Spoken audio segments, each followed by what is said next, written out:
AB.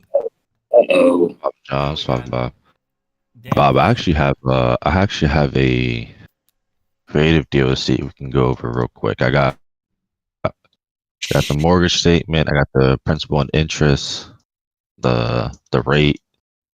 I got all the numbers for it. I just want to try to plug them in and see if we can make something happen.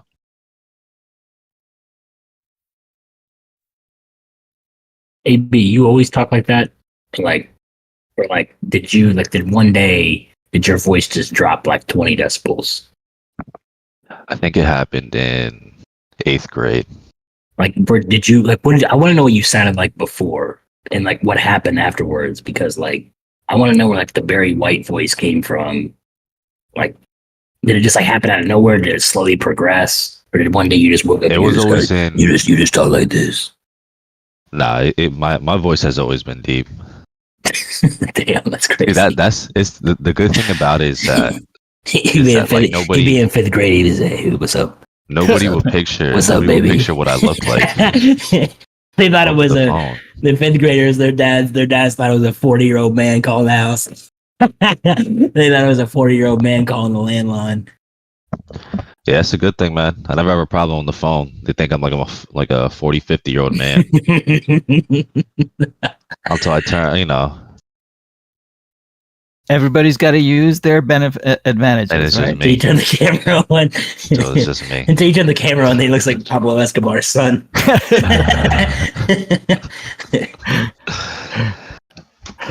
Nah, but yeah, that's a big advantage to this. Absolutely. But back to business. Let me. Dude, AP, you probably could play. You probably could play Pablo in a film or something. Right. Hey, man, I've never needed one in the day, but you could play a young Pablo maybe in a film.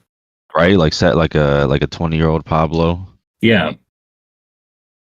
Hey, man, like an origin story. if they give me a bag, why not? All right, let me get the numbers. So here's a lovely Fizbo. Guy's only been talking to me. Such a nice guy. So I can go two things with this. I can either try to sub to it or I can novate it. Okay. I Is he have open all the to sub to both? numbers. Yeah, he's open to both. Okay. So today I'm gonna give him my cash offer, my sub to offer, and then the novation offer. Beautiful. Okay. The good thing about it is that there's recent comps everywhere and there's active listings. So this one's the most recent comp. It's a 3-2. It's literally the same exact thing, and it's sold for $270 back in April.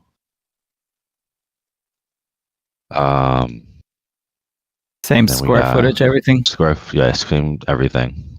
Okay. And we got this one. They turn into a 4-3, but it doesn't. Ours is bigger by 10 more square foot. But you get the picture there. So those are the numbers, right? And then here are the numbers for his mortgage. Okay, I can't read them for me, please.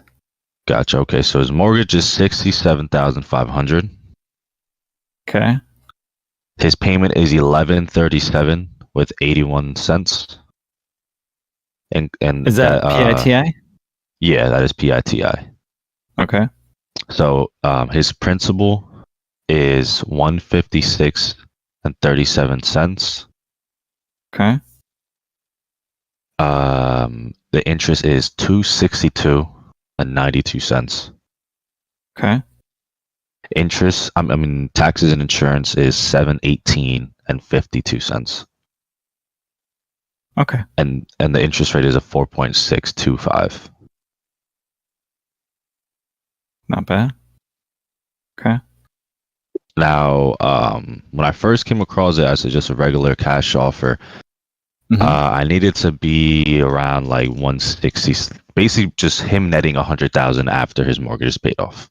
And somebody offered him that, and he said definitely not. So rehab offered him 270, and he said no. No. Somebody offered 165. He said definitely not. So I was thinking, look, if I could just put 100K in his pocket, that's 167 as an offer. But obviously he's not going to take that. But back in the day, I did offer him 175, I think, and he was a little hesitant on it. But here are the pictures. It's literally just your, owner occupant type of house in Florida, small kitchen. It just needs TLC work. Anything else is good. He has flooring in the living room, but doesn't need much. That's why I wanted to novate it. Now, on a novation type of way, he's looking at 200,000.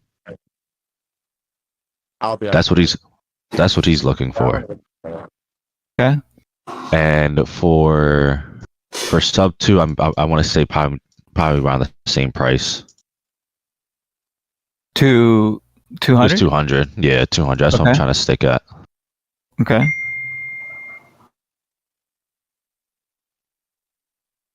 All right. I'm just trying to see what would be my best option to go about it. So let's start off with the sub 2 first. Okay. So he wants 200. He's got a mortgage of 67.5, right? Yeah. So that means his equity, quote unquote, is about 132.5. Is that right? 200. I had another zero. Minus 65. Oops. 130. Yeah, you're right. 132.5. 132.5. Okay. So has he thought about, or have you given him any ideas as far as what you would want to give him for that 132.5? Is there any? Okay, let me ask you. No, we haven't even talked down payment, anything like that. Nothing. Okay. Nothing at all. Yeah. So here's his motivation. He is gonna build a modular home in Virginia, and he's gonna move there. Right. Nice. So he wants to sell this, and then he wants to put all his money into that because it's being built right now. Okay. And how much does he need for that modular home? That's the thing. I thought he was gonna need it all, but I asked him, like, look, did you pay it all? He was like, no. I was like, do they have you on payments? He was like, no. Because it's a really long story. The people that are gonna sell him build him the home wanted to buy his home, right? But then they started flaking, so he came back to me. Okay. So I don't think he needs money, but if he does, I told him, hey, I'll put a little bit in your pocket if you need it, but he hasn't talking about down payment. So what were you thinking of giving him as a down payment? Realistically, anywhere around like under 10%, either from that 200 mark or from his equity. So 200 mark would be 20 grand. If I could be underneath, and if I could give him 10 grand, that'd be lovely. Okay. Matt, do we give down payments based on the full amount, or do we give it based on the equity? Question. We absolutely never give it off of the full amount. We only give it off the equity position because a seller's not, if they're asking 200,000, but they have a loan for 150, they're not walking. If you buy that house for 200, they're not walking away with 200. So we don't base anything off the 200. We only base it off the actual equity position of what they would actually be walking away with. Their actual stake in the house. They don't own $200,000 of that house. They only own 50,000 of it, or whatever whatever the equity position. Yeah, in this case, 332.5. Right. Okay. Exactly. So if you want to state be around there. Yeah, that would be probably your maximum that you want to give him. I was thinking, because you said less than 10%. That's exactly what I was thinking. I was thinking giving him 10 grand, which is 7.5%. You'll want to sell it at the 10% mark, right? Or you just, when you sell it off and try to assign it, you just want to be under like 20 to 15%. I want to make sure I understand your question correctly. So are you asking about if we get this under a sub 2 contract and we want to assign it? Correct. Okay. Do we need the entry fee to be 15 to 20%? Is that what you're asking? Yeah, lower than 15 to 20%. Because I know majority of people like sub 2s because your entry, is way lower than a regular traditional bank loan. Right? Because anything around bank would be like 20%. Oh, I see. If I go do a BRRRR and want to borrow money from a bank to buy a property. Yeah. So like, for instance, sub 2. You as an investor, if you were to go to a bank, you're probably going to have to put 20 to 25% down, where with a good structured sub 2, your all-in entry might be 10%. Exactly. Awesome. Okay. Yeah. So I just want to know, do I obviously I got to get it under 10% so I can give it to somebody else at a 12% or 15% entry fee, right? Yeah. Again, if the cash flow works, okay, and the cash on cash return is solid, then yes, that works. Okay. I mean, I've seen some cash on cash returns where the entry fee might be even less than 10%, but the cash on cash return just doesn't work. Okay. Because of the low amount of cash flow that you're getting on a monthly basis. Okay. And the other way around as well. Okay. Where the entry fee is higher than 10%, it could be even 15, 20%, but because the cash flow is so high on a monthly basis, the cash on cash return makes sense. So you can move on. AB, the way that I like to structure my sub 2 deals is I try to kind of like reverse engineer it in a sense of what are the returns that somebody's looking for in that area? Like, what is the exit strategy for this? And let's just say it's a long-term rental. Florida is a goofy market, so there are some like hyper appreciating markets. I don't know this one specifically, but let's just say neither do I. It's a southern Florida, like a St. Petersburg, where appreciation's crazy. So people aren't really looking for high returns. They're more like appreciation, parts of California where Bob's at. But let's just say people are looking for 15% cash on cash returns in this market as a long-term rental. Right. I run all my current numbers. So I figure out what the PITI payment is, what my expenses are, all of those things.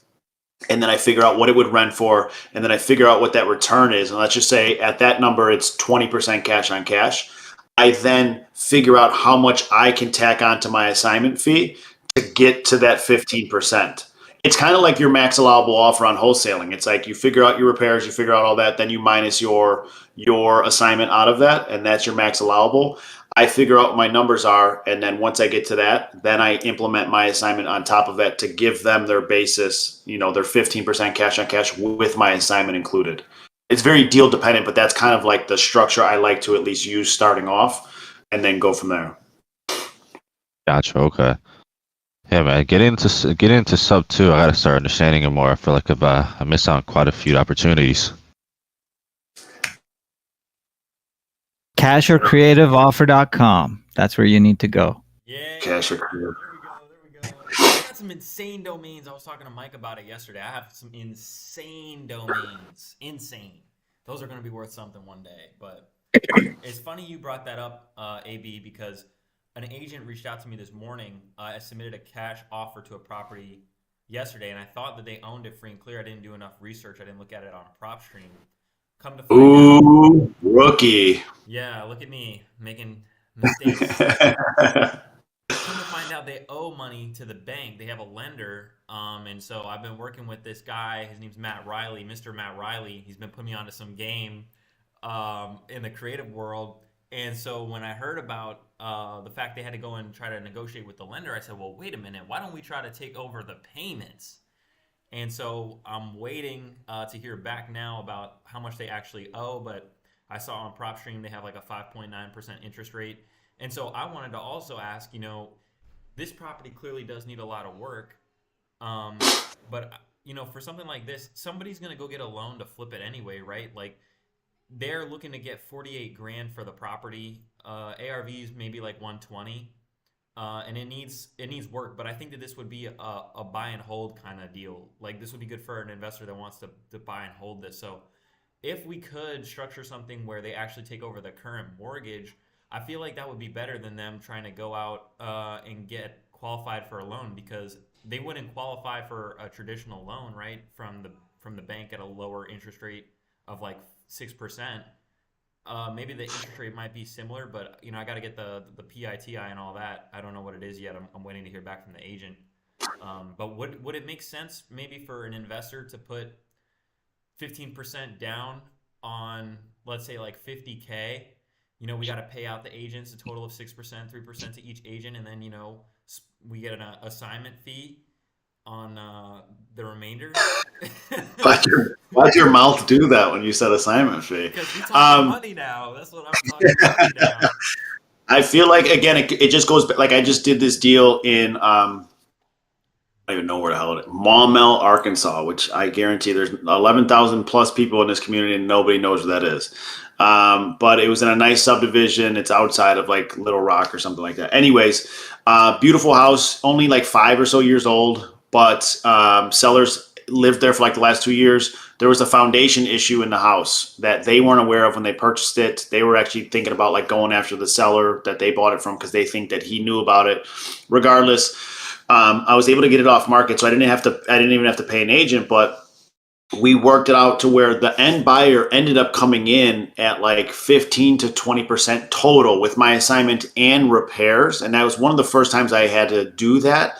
But it made sense because once the repairs were completed, they were sitting on like $70,000 or $80,000 in equity, which would give them plenty of opportunity at that point to either ride this mortgage out, cash flow, do whatever you want, or do a cash out refinance, pull your equity out, which gets all of your entry fee back to you. So it just depends in the repair situation. I try to factor, like when I was running my numbers on this Maumelle, Arkansas deal, I ran like on that calculator you guys see me use all the time.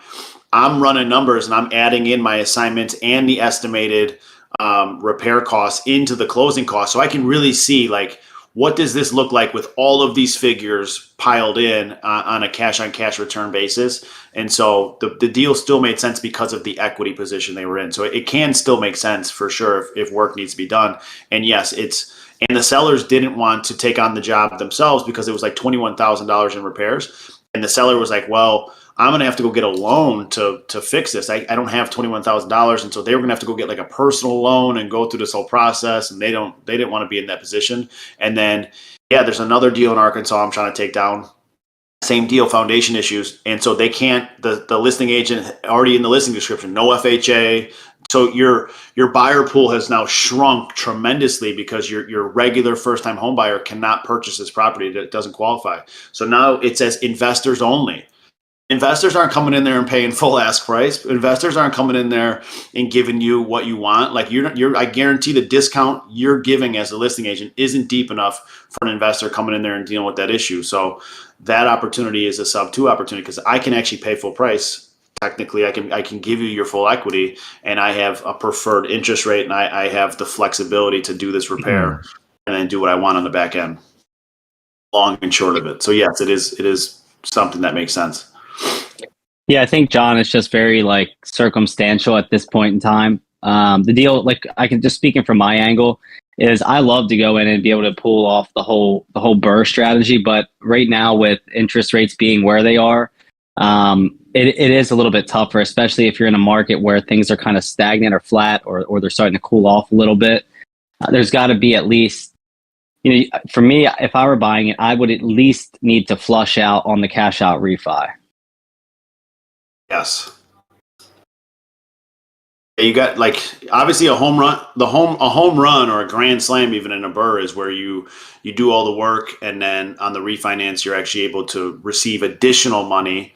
But like even if you break even, like it's sometimes you're like, let me just break even on this project, get my original money back. And so like Andrew was saying, it's tough when your rate on the back end is going to be 7%, 7.5%, and in a regular market, like in a nice B class neighborhood or B class market, and you're paying 7.5%, your returns are usually 6% to 7%. So you're borrowing money at 7.5% and possibly getting a 6 to 7% return.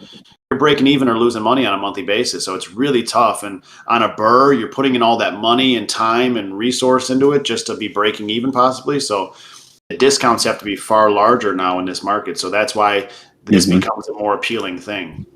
Yeah, like I just bought one a couple of weeks ago, John. I think we've only done like 1 or 2 BRRRRs this year in total, but this one will be the second one if we have done another one. And the reason that we're doing it with it is we were able to buy this duplex in downtown Carlisle for like $98,000. It wasn't in awful shape. The good news is like it had a newer roof. The siding was in pretty good shape, but we just needed to go in and kind of gut it and get it back up to par. It was about 1,800 square feet. Well, we're going to put about 50 to 60 grand into it. And the after repair value is about 250,000. So let's just say I'm all in at 170 with carry costs, tax insurance, like all the BS that goes into getting these things done. Well, I'm going to be able to, if it appraises at 250, not only get my rehab back out, my costs back out of it, but also probably walk with between, $5,000 to $10,000 in cash on top of it if I choose to take that off the table. but also the rents are going to be $1,800 a unit. So that scenario, it's like not only does the cash out or the refi burr make sense, but also the rents are nice and high. So even when we do refi it, we're going to be able to cash flow, net over $1,000 a month off of this deal. So that's kind of one where if I were the buyer, that's what I would be looking for. I have to agree. I'm posting It's a nice return. Yeah, it's a really good one. I just tagged you boys in this property right here. Feast your eyes when you have time. Nevada. I have a nice. I'm working on this system in Vegas right now. I told you guys before, and when we were talking, and we're implementing systems, and we're training his team to now send me one sub-2 lead a day in Vegas, and so he sent me this one 2 days ago, and then he sent me one yesterday, and this guy he sent me 2 days ago, and I didn't have a chance to reach out. I just emailed him asking if he has time today. And he just did a price reduction. And my guy was like, this thing would cash flow like crazy in this area. It's a really nice spot. And so pretty much I might just move in. Yeah, right? It's a pretty house. Get to that shower picture. It's dope. Yeah. Jesus. What do they want for it? He just did a price reduction. So what are we at now? $999. Yeah, so it just dipped under $1 million. Do you know the terms yet? Not yet, but he kind of gave me a brief breakdown. I guess the guy is willing to make it make sense. This guy seems realistic. He sent me another one yesterday, which was kind of in a shittier area of Vegas. He's like, it's not the best. Not this one, but the one he sent me yesterday. And it was like a $400,000 house. It looked not great. And the guy, it was a divorce situation, and they wanted $100K down to get out of it. And I was like, I'm already going to tell you right now, there's no way. And he's like, yeah, I figured. He's like, but I figured you could just talk to them and see if there's another way. So, but what's great is like the way that we're training his team is you should see the email that his team member sent me yesterday on the house, the $400,000 house, like all the details, all the sub-2 information, all of the terms. So all I have to do now is plug it in and then make the call and then have that conversation over the phone and see, is there some way we can get more towards the middle? And if it doesn't work, it doesn't work, but it's a great system. And like I said, his plan is to send me one a day. And so far he's been hitting that number, and eventually we'll probably get more than that. I think there's someone else trying to build a similar system to that. Are there? Hopefully I know them. Hopefully I know them. That house in my area would be double the price. Yeah. And it will go fast. That's what's crazy. Yeah, it's why and that's why I'm so Eddie Creator just said, where do you invest in what's it? I don't know Vegas very well at all, because it's one of those confusing markets to me where I don't spend enough time in it researching it to know, because it's like anywhere else. It's like block by block. It's like a California where I'll look at a property in California and I'm like, what is this thing priced for? And I look at like the Google Street View and it's the most basic.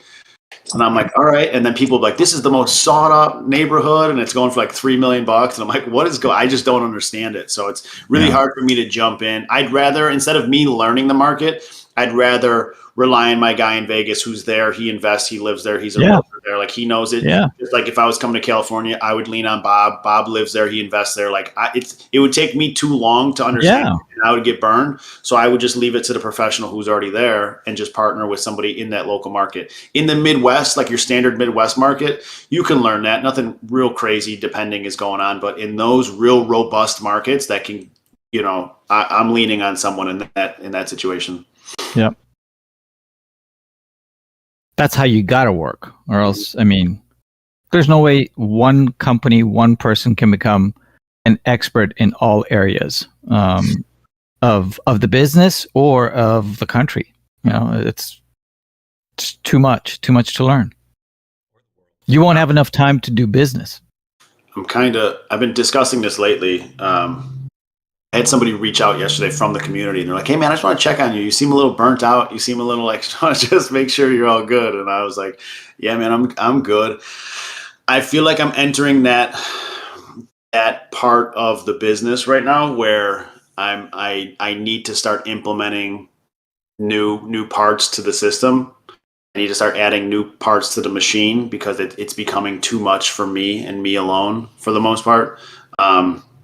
Like I have projections of what I should hit this year, and they're great, but I already have self-awareness that I won't hit those because I'll just end up burning out before I even get a chance to get there if I continue on the trajectory that I'm on right now. So I think, like you said, you need to be able to lean on people, and you need to be self-aware that you can't do everything yourself, and you need to know when it's time to start adding pieces to the puzzle and not waiting too long till you get to that burnout phase, which I was like approaching that phase. And I didn't do it because I was being selfish. I did it just because it happened so fast, and that can happen too.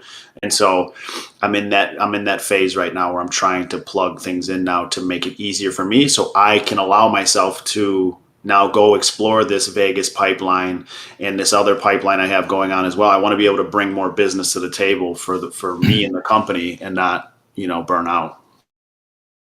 I didn't know you were that smart. That's great. I'm telling you, I'm not. If I was smart, I would have learned this a long time ago. That's the problem. Oh, let's not go down that path. It didn't exist that long ago, man. Very true. But being around Bob, I know you have a team, and like I remember you told me like what your team setup looks like, and talking to Andrew as well, and all of the things that he's implementing. And I don't come from a professional background. I don't come from a business background at all. Nobody in my family is in business. Everybody's a union worker or just doing nothing. And so it was a lot of like trial by error and learning it yourself and not understanding exactly what you need. And in the beginning of doing what I was doing, I felt like I had like not a disdain, but like I would see the business guys and I would be like, I don't want to hang out with those guys. Like, that's not me. Like, even though I was in real estate doing my thing, I felt more like the union guy, or I felt like I just didn't want to be that guy. And I didn't want to, so I probably could have learned so much more had I not had that ego or whatever. And I would have learned it so much sooner. But this community and just being at this point has helped open my eyes in that sense of like, all right, you got to be able to implement these things and put it together. And you've been so successful. No, that's fantastic. Proud of you. I appreciate it. More to come, huh? Absolutely. So what's going on, everybody? We got 67 people in the audience. We got all these experts here with AB, Andrew, Dan, John, Matt, Paul, and no questions. I'm scrolling. I don't see a one. Yeah, they've been answered. So I guess Raise your hand. Savion, let's go. Yeah, Chris, what you got, brother? Cash on cash. You answered it already. You're taking notes, okay? Do you have any questions in the meanwhile? When it comes to equity as the wholesaler, should the equity be any of my concern? LA, why don't you come up on stage and ask that question? I need more clarification. Raise your hand and we'll invite you up.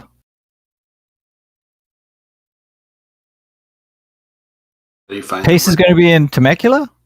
I didn't know that. I might just go. I have a house. Send me the info. I was this close to getting in Maricopa, Arizona, and it's only fall. And somebody was like, "Who was I talking to yesterday?" And they were like, "Isn't that Pace's backyard?" I was like, "Yeah." I go, "That's a lot of people's backyard. That's a place that I would have no issues getting rid of it." But she has an FHA.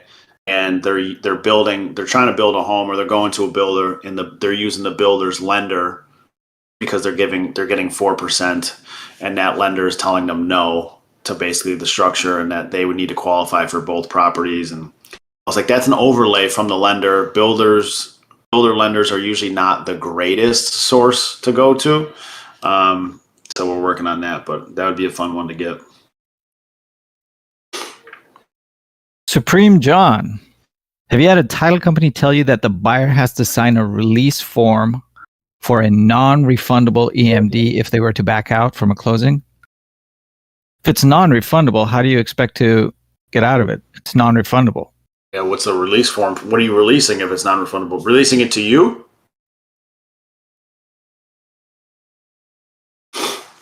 I see. Are you the seller and you've got a buyer who's submitted a non-refundable EMD and they want to release it?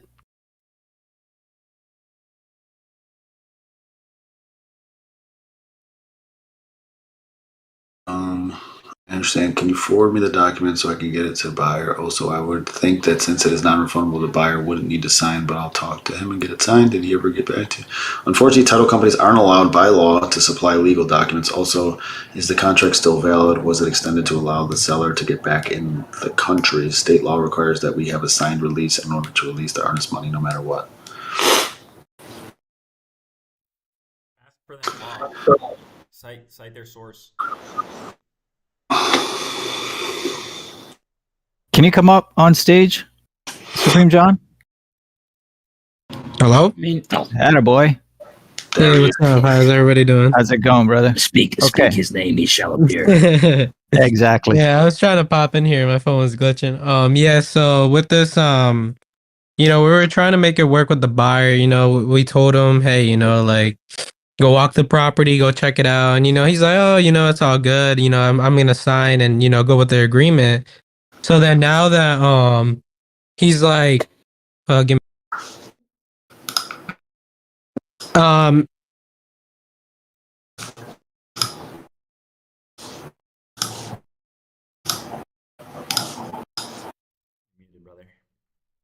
was going to say, was that me or was that his?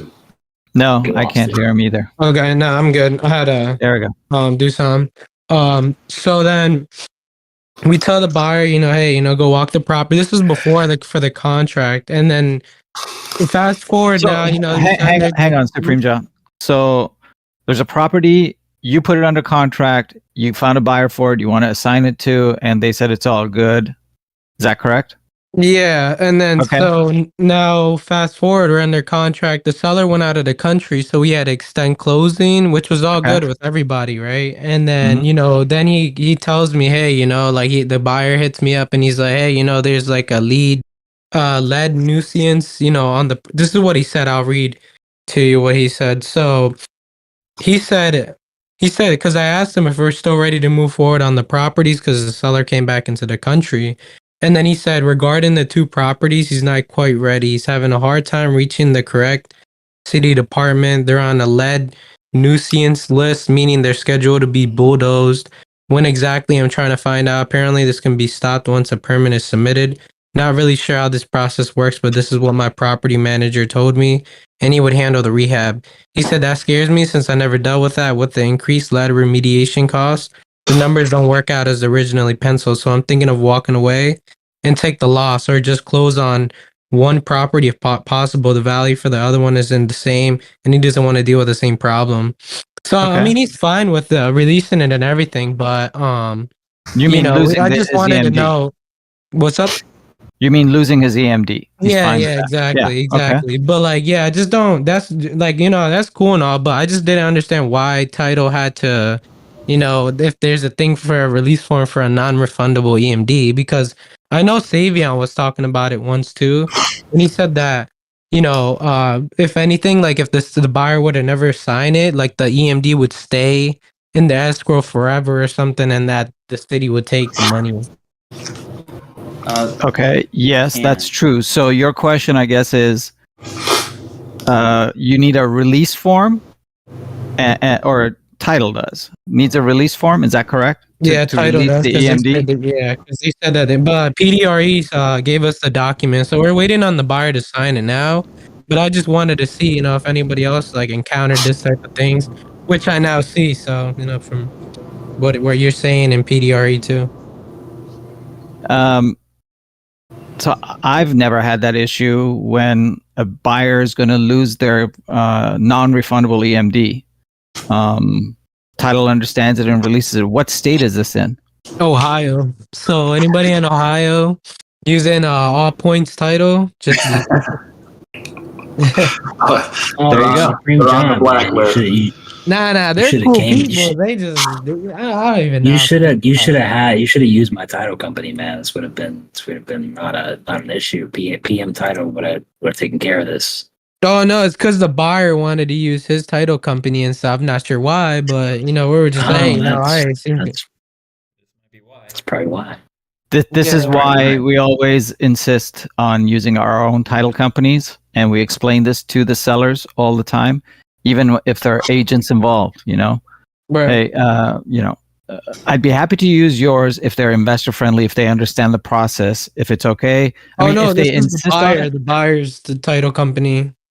Oh, this is the buyer's title company? Yeah, the buyer. Yeah, because he said he wanted to use all points or whatever because he's been using them for a minute. So I was like, okay, I thought it was gonna be a fast close, but I mean, either way, I felt like he was saying like he saved himself from being shot, like I guess in the foot, because if he could have closed, because we were supposed to close before, and he didn't walk the property, like he was just gonna buy a sight unseen. But I guess this was like an eye opener for him, Maybe he would have bought the property and then been stuck with that. Who knows? But hey, man, we it's how it is, contract. Love to see what happens afterwards. So you found the contract that PDRE gave you, and now you've submitted it, and we're going to see if it holds. Is that right? Yep. And then we'll just try to resell the contract. I mean the properties again. Let's go that way. There you go. But thank you, All man. right. I appreciate you guys answering the question. Yeah, of course. Sounds like PDRE did all the heavy work on that one. Yeah, man. He drafted up that contract. Good language, good everything. Pretty good. Fucking GPT at its finest. He said this is the increased AI, but Dude, I'm convinced PDRE is just a very highly advanced AI from the future, dude. I'm convinced. And he's landed in REI Revolution. I'm convinced because it was like he didn't talk until John demanded a conversation on the phone, and now all of a sudden he's a real person. I'm like, dude, I don't know about this. I think he just got in the machine. He put on the human suit. Now he's got us convinced that he's real, but I'm like, I don't know about this. Yeah, he's like, keep your friends close, but your enemies closer. That's what he's got. I'm still suspicious, dude. I'm still suspicious. He's just waiting for the moment to strike on us, dude. He's gathering information every day in the chat. He's sitting here building a Rolodex in his mind.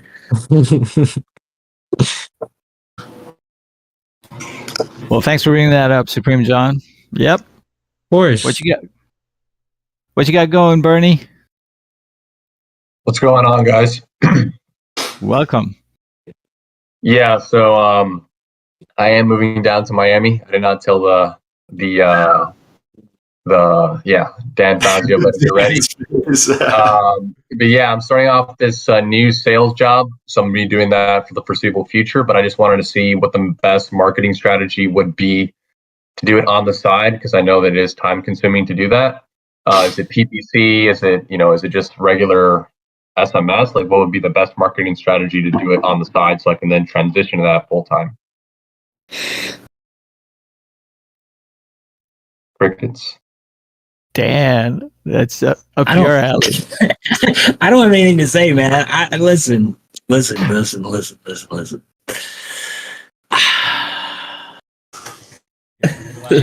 There we go. I know it. I have a feeling I know where this is headed already.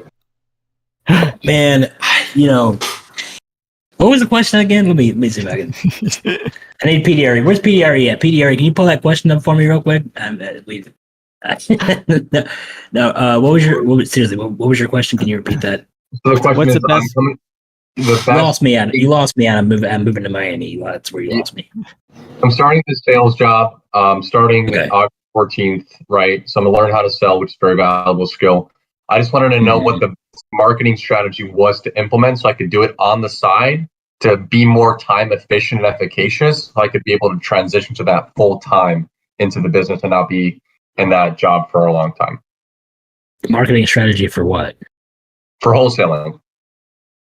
Oh, well, that's not what you said. You said you were starting a sales business, and you said you wanted to have the marketing strategy. No.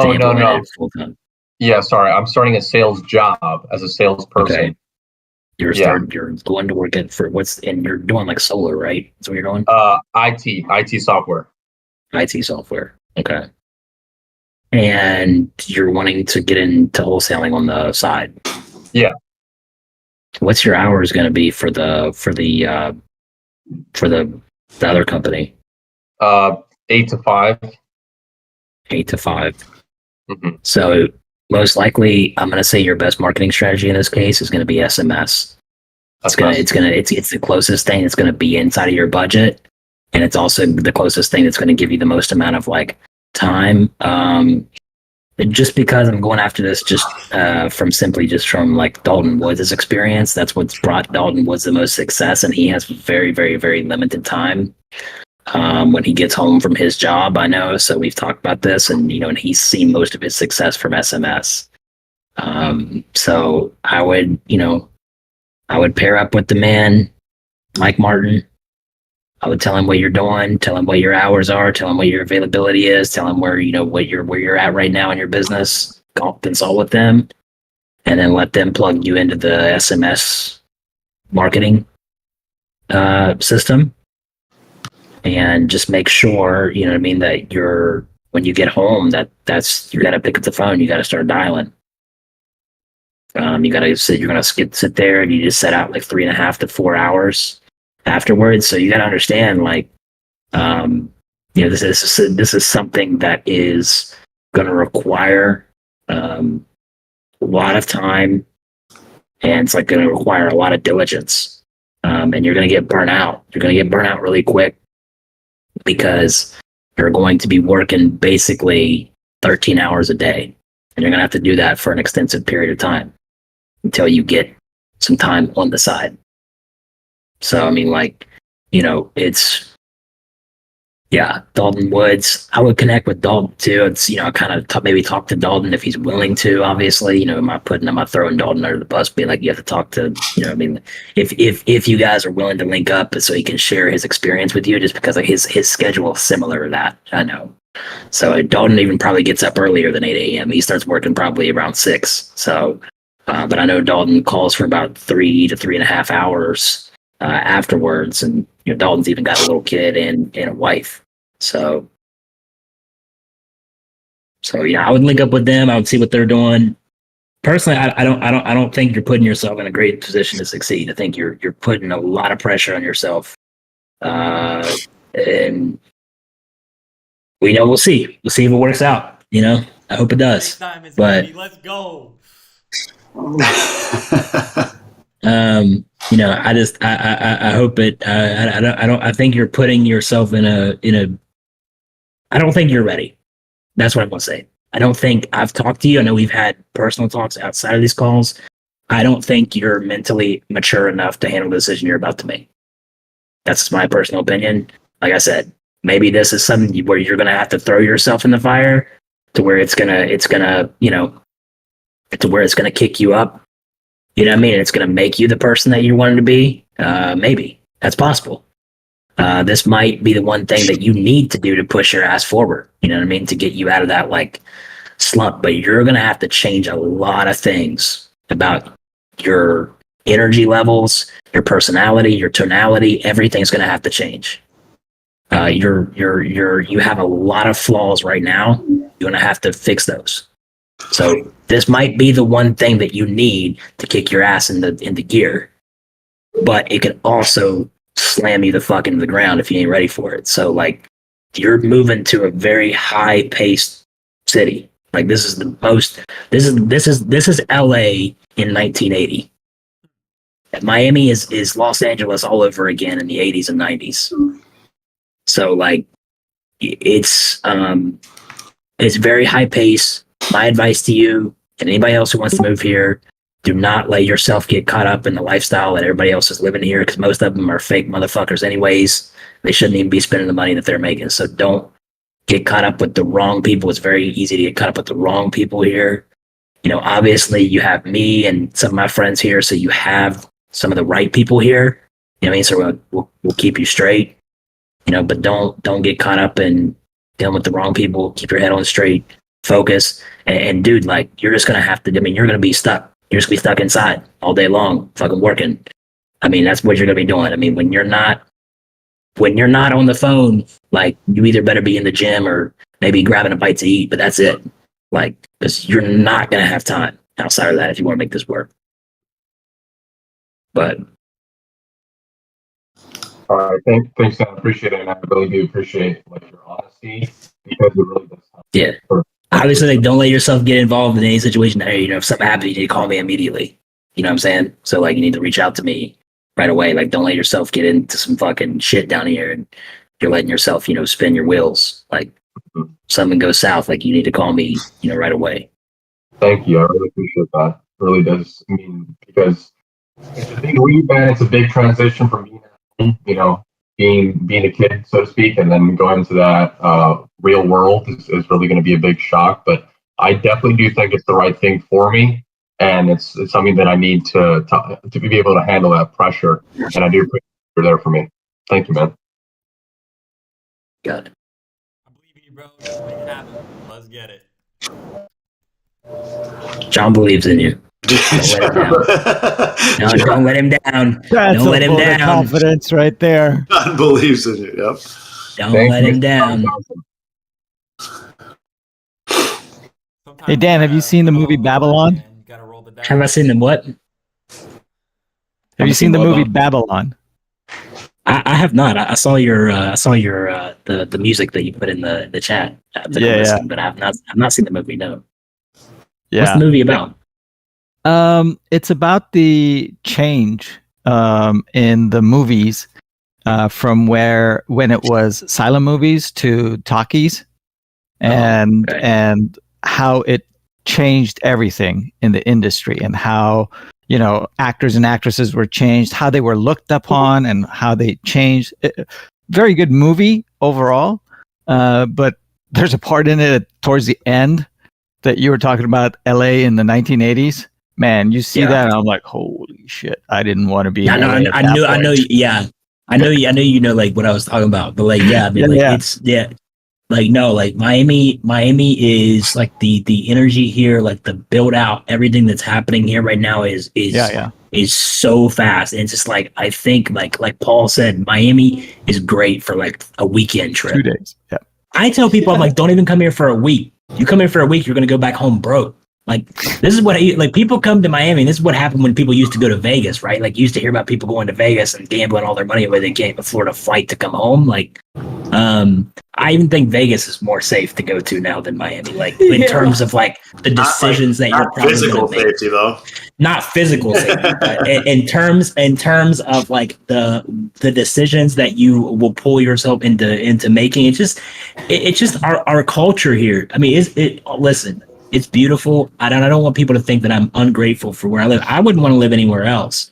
But like, it's just a different mentality. You got to have culture, the right mentality. Yeah. The culture here is savage. It's just savage. And it's just like, I don't know. People here, they just like, it's very easy to run into the wrong people who will, psychologically manipulate you into thinking that you have to spend a certain amount of money or do this or do that. Like, it's very typical for people to move here and get like the cool kids club, missing out on the cool kids club kind of mentality. And then next thing you know, you're spending out way more than you should be. And there's just, you're living in constant stress and anxiety because you can't keep up with, so-and-so who doesn't really make as much money as they even say that they're making. So it's just like, the people here are just, it's tough. It's tough. So, you just got to be careful. It's a great spot if, you're moving here because you want to move here, but don't move here thinking that Miami's going to change your life. That's the facade. Like that's the image on the outside. Yeah. It could change your life. Yeah, but just not in the way that they're thinking. Right. Yeah. So, you got to be careful. Could end up in a planter or something. guys got to be careful with the girls here, and the girls that are moving here got to be careful with the guys that live here. So I was telling a girl who's thinking about considering moving here because her sister lives here. I said you gotta be careful because these guys down here they'll play you because you're coming from a small town. They're gonna play you like an instrument. You know what I mean? I'm like, you're not gonna even see what's coming. So you just gotta be careful. So. It's a very flashy town. It's very flashy. Yeah.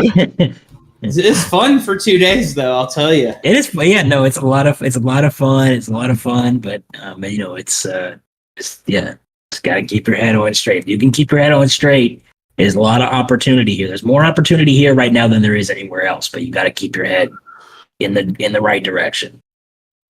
I think there's a lot to be said just to like make it out alive sometimes. Like you're just like, I went there, I learned my lesson, I made it back home alive. Like, yeah, I had to come back home, but I made it home alive and I learned, and now I know what to do next time.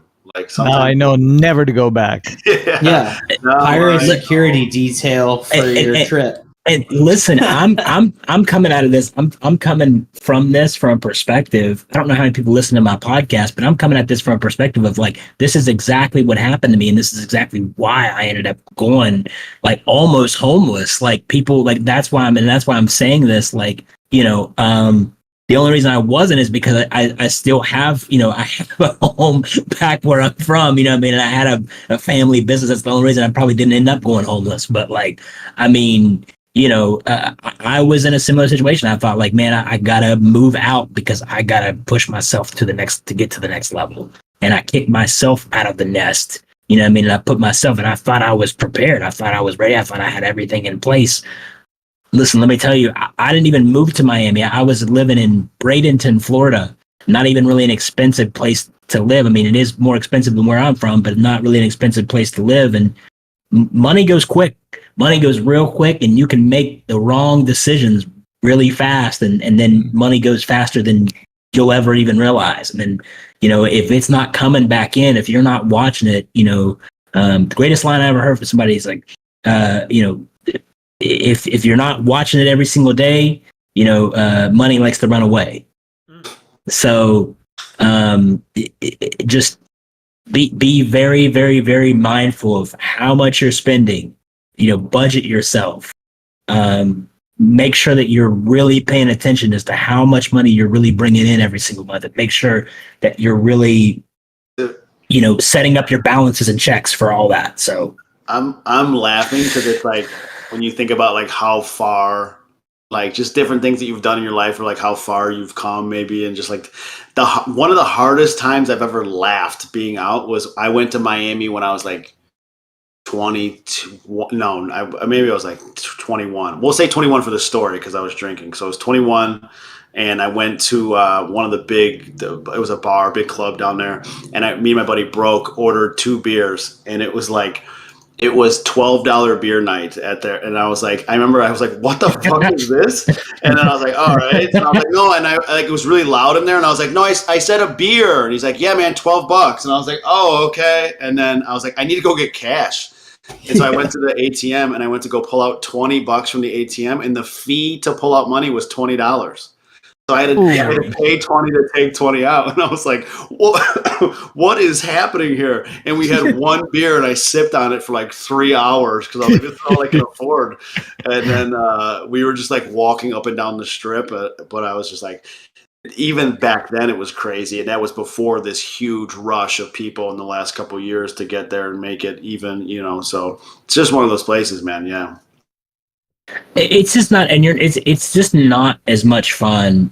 Like Miami is just not, it is not really that much fun unless you have money to spend. Like it's one of those cities that like when you got to go to the places that are affordable down here, like affordable ain't fun down here. It's like there's places you can go in the United States and outside the country where you can go have a great time for $100 or less. Yeah, it was only fun for us because we were young and we were Right. like we had no money and we were expected to not have money. Like no one expected. Right. So it's fun, and you're like looking at these things. You're like, man, this is crazy. But then as you get older and you're like expected to be doing well for yourself, and you're like, oh wow, this is too expensive. Yeah, I have to go to the more affordable places, and then you're like eating in an alleyway somewhere, and you're like, this isn't fun. Like I don't want. Oh yeah. Well, you know, Patrick Bet-David has a great story of like him sitting outside In-N-Out on New Year's Eve with his business partner at the time. And he said they were so broke that they made their own lemonade. They split a burger and an order of fries, and then they made their own lemonade because they didn't want to pay for the fountain drink.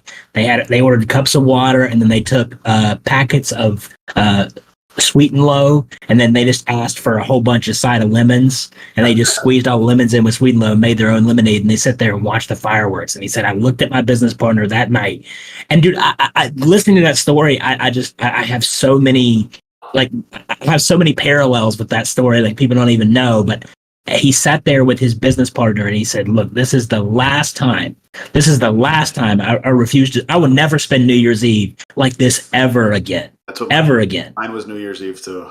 And I don't think that it was ever like the New Year's Eve thing for me, but for me, like it was my birthday, right? Like it was like, I think my birthday came up and I just couldn't even, like I could barely even afford to go to the grocery store and buy a bag of rice. You know what I mean? And it was just like, I was like, I gotta, like something in my life has to change. So, you know, it's just you got to be careful. You got to be careful when you decide to make big decisions, and you know, don't be afraid to make variations, make changes, and take people's advice from people that have been there, made the mistakes. Then that's all I gotta say. You know, at the end of the day. I would say if it was up to me, I'd do it again. I'd go somewhere where my dollar is worth more money. Leverage your. Yeah, that's what I was just going to say. Well, I mean, and I mean, yeah, I mean that's an option because you know you're putting yourself in a really good, like it's gonna be hard for you. You ever come back to America? It's gonna be hard coming back here because I wouldn't. Yeah, I mean, dude, I mean, even Nick told me, like my buddy Nick told me, he was like, I just don't even want to move back to Miami just because he's like, man, like. He's like, you don't even understand, like, he's like, the way that I have gotten myself now used to living, I'd have to be a billionaire. I'd have to be a billionaire to come back and live in Miami, to live how I'm living out here. He's like, seriously, like, he's, you know, now he's got a place in Cancun. He's got like one of the nicest penthouses in a super exclusive resort area, and he's got all these things. And he's just like, man, if I wanted 11,000 square feet in Miami, it'd cost me $100 million. And he's like, that just, to me, that's just ridiculous because you just don't even get as much with that still. So, yeah, I mean, yeah, it's all valid. For being a nomad capitalist, and I'm gonna figure this out, and we're gonna make it work. Listen, I think a lot of people don't even think about it. I don't really talk about it too much, but I know we were all born in the United States for most of the people in here, but if you really want to talk about opportunity, there are other economies in the world that are growing incredibly quickly. And if you can learn the language and you can get around the right people, there might be even more opportunity outside the United States to invest your money than in the United States. So I'm going to find that out. Maybe like Japan. Maybe like Japan. I don't know. I don't know anything about that though. One of those markets. Maybe. I don't know. On my timeline about Japan, I saw that they've discovered some more islands, this and that. I haven't really looked into the market out there, but I do know that you can buy real estate as a foreigner in Japan. So I'm definitely interested. Maybe, I don't know. I wouldn't know anything about. I wouldn't know anything about that. I wouldn't know anything about that right now. Bob's been quiet. What's going on? That's all. It's all valid. What's going on? Listening, taking it in. Taking it in. Bob, when did you move to Orange County, South California? It's 1979. Orange County. Yep, 1979. Been here since. Peak time. Yeah. He's lived through the peak times. He's seen LA grow. I saw when Orange County was high, when it got bankrupted, and now it's back up again. Now he's witnessing the fall of Los Angeles as it happens. Yeah, no, I love this place. California, I can't say anything bad. Yeah, You can't. yeah. You can't say It's anything bad about stupid California? expensive.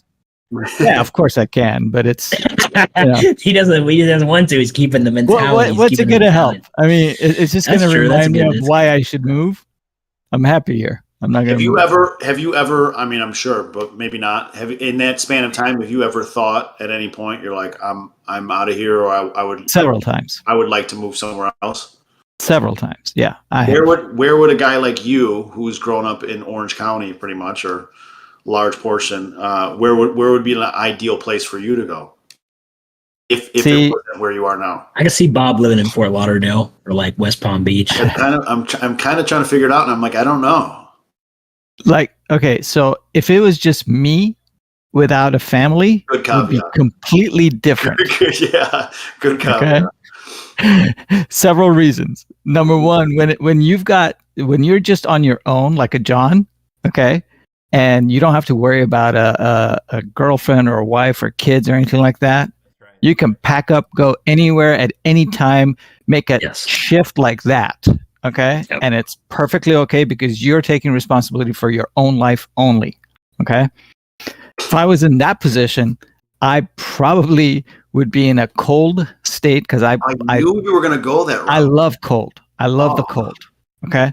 So I would either be, you know, honestly, my favorite place that I would want to live in, when I retire, I'm moving to Oslo. Where's that? Norway. Okay. Norway. Wow. Okay, but that's fine. That's fine. Okay. That's another country. Like I can see the. So where would gorgeous. You go here though for cold? Here? Have you been there? Yeah. I have once, yes, and it was gorgeous. Ooh, okay. This is a long time ago. I can understand the allure of moving out of country to a cold environment because it's just a whole different thing. But like, would you do that here in the States? I wouldn't mind. You know, I wouldn't mind at all. Think of the cold states; they're the worst. I know. Everybody bitches and complains about them. I know. We're gonna go Wisconsin and like. Yeah. Right. Oh. Yeah. But that's Ohio? Me. But my wife is the exact opposite. I mean, so I know I'm going to be living the rest of my life so long as I'm with her. It's going to be here in California. What about Montana?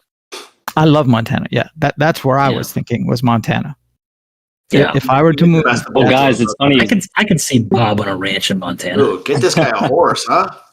Yeah. It's funny that you bring up Montana. So I'm actually flying out to Whitefish, Montana, in a couple of weeks which is a great area. Vacation there almost every year, but wife and I are flying out there in a couple of weeks. We're actually looking at a couple of different pieces of property around there that we're going to try to buy something out there, not to move, but to have a place that we can go to. And her parents are kind of looking at going in on it with us. So if I end up picking something up, we'll have ourselves an Airbnb that everybody can hop in, you know, and we can do our masterminds out in Montana. Count me in. Good. Count me in. So I got a friend of mine that owns he has a house, his vacation home out there, and he has it as an Airbnb as well. And he's like, man, it does so well. Yeah, it does so well, and he charges he charges very premium for it, and it's booked all the time. Like, well, dude, we're only going out for 4 days, and it's costing us $3,400 for the Airbnb for 4 days. Wow. What's the I know when they act like the Yellowstone set, the ranch out there, like that's it's hard to get into, like it's rented all the time. Like you have to put yourself on a waiting list, like on a name list, like, and they'll basically they'll call you and they'll tell you if you can go to Dutton Ranch or whatever, whatever it's called. I don't know what it's really called, but like something like that. They'll tell you the Dutton Ranch. Like they'll tell you if you're they'll give you the dates, and then you basically have to decide right there on the phone if like you're going to be able to do it or not. Because I had a friend of mine when I was some friends with us that went with us to the Virgin Islands. they just went, and then they said basically they go he got the call because he had put his name on the list, and he goes and his wife said he goes, he comes in the room and he says, hey, we just got Dutton Ranch for 4 nights, like we gotta leave like Friday, like do you want to go or not? And she was like, I mean, you know, basically like they had to go that week because somebody had dropped out. Our daughter's supposed to get married that week. Yeah. Who cares? Yeah, but they're like, yeah, we're going, like we're going, we're done. They said it was incredible though. They did say it was amazing. So it's awesome out there. I mean, I've been all over the country, and because a lot of like the trips that I like to take, I'm not a big like city guy. I like to go and be more, you know, out there, Midwest, out west, whatever, and decompress from the city. But you know, it's so fucking beautiful, and just the air quality, and I just swear you just feel better when you're out there. One of the last frontiers. Yeah. They want to keep it that way too. That's why. Yeah, I was gonna say, I feel like out there is worse than like the mob and the mafia in terms of like you really get. Like, I feel like there is some truth to the show. Like there's a lot. For sure there is. There's a lot of rivalry. There's a lot of outside people trying to buy in, and there's a lot of people inside. They're like, we're not going to let it happen, and we'll do whatever it takes to make sure we keep you out. Yeah, like the Whitefish area is very much so in a huge like gentrification push. Like they're super landlord friendly. They're very easy to work with on permits, etc. But you know, that's just around that specific area. You get out, you know, actually into like the boonies, if you will. I mean, yeah, you're going to be probably dealing with some pretty crazy shit. Yeah, Andrew's going to be getting in a gang war when he's placing offers. You're going to be getting in some dust ups out there. We will see him on the back of somebody's horse on the set one time. He's like, you're not supposed to be back there. They're just going to catch him on camera. They're going to be like, we don't do. Isn't that Andrew Flipwell back there? We don't do multiple offers out here. He'll be tied up on the back of somebody's horse. Oh man. Around. You ain't gonna lowball us, boy.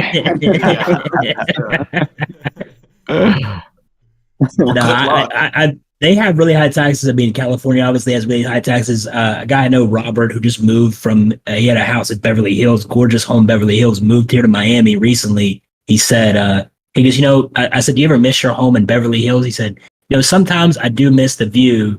He said, but then I get in my shower and I turn on my hot water and I let it run as long as I fucking want. And then I know I don't miss it. He said, I don't miss it after that. he said, that's what I love. So I thought that was funny. I feel like you got to just find that thing you love about the place you live, because everybody else will be able to find something they hate about it. So it's like, you got to find that one thing that you love about it. It's the reason why you stick around when there's plenty of reason for you to leave.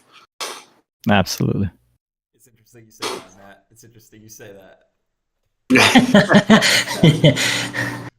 As I'm taking off. Well, you're going to where you love, hopefully. Hopefully. Same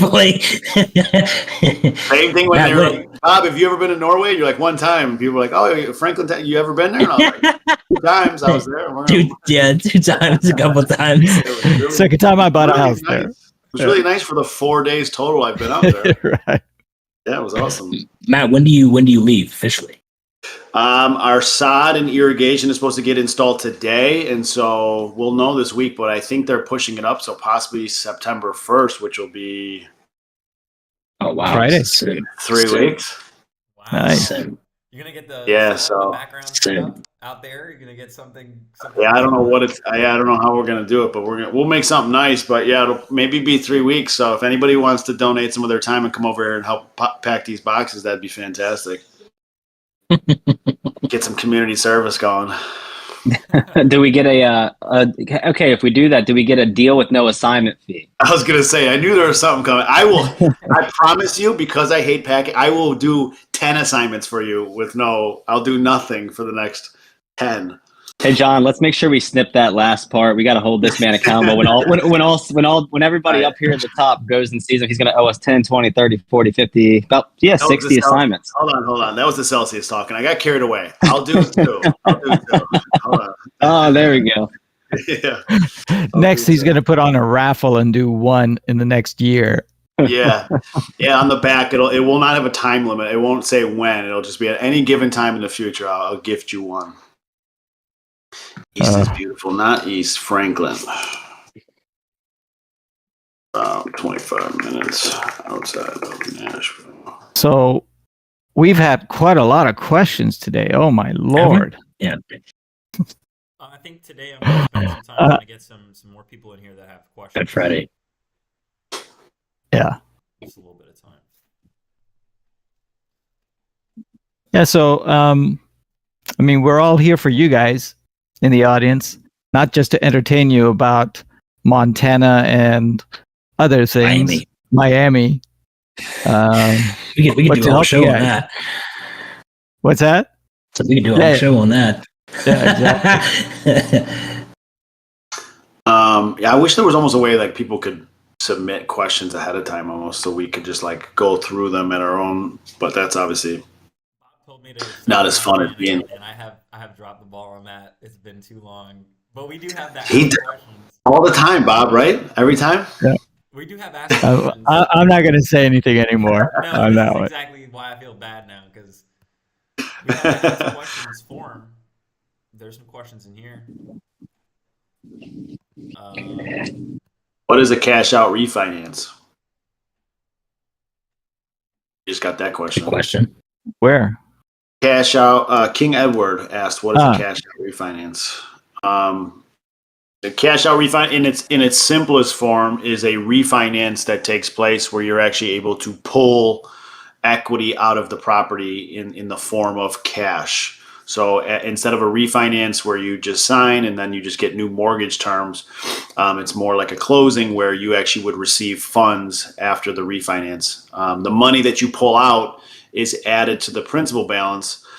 So there is a possibility that your payment will increase, your mortgage balance increases, but there is that possibility. We were talking about the BRRRR strategy before. So when you purchase and then you rehab it, rent it, and then you refinance at the end, you can do a cash out refinance where you're pulling out all of those funds that you put in the first place. So cash out refinances they're not complicated, but it's just a different form of what you can do in a refinance. You have to have enough equity in order to do it, but it can be great. Supreme John, calculator for cap rate. I've got a couple of them. One is from Sub 2 that I use. The other one is Invest with Ace. Those are the ones that I use. Okay. So yeah, just to like get it straight, right? When you're calculating the cap rate, like that would be your money that you just already put in. Like, say if you're gonna do it using the financing, you're gonna calculate it with how much you put down versus what the property's bringing in, or how would you guys go about it? So you are a very smart young man, Supreme John. Okay. I know you've used Google before.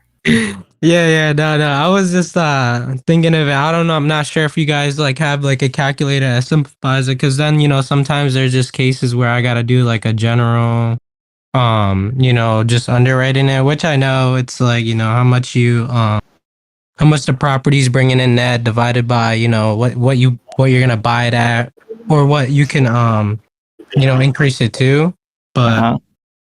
Yeah, I just wanted to know, like, because when I'm doing that, I'm not really factoring in. I'm just doing it based off like the cash. So I'm not sure if there is like a calculator that does it with when you have like financing, say if you're using hard money or using the bank.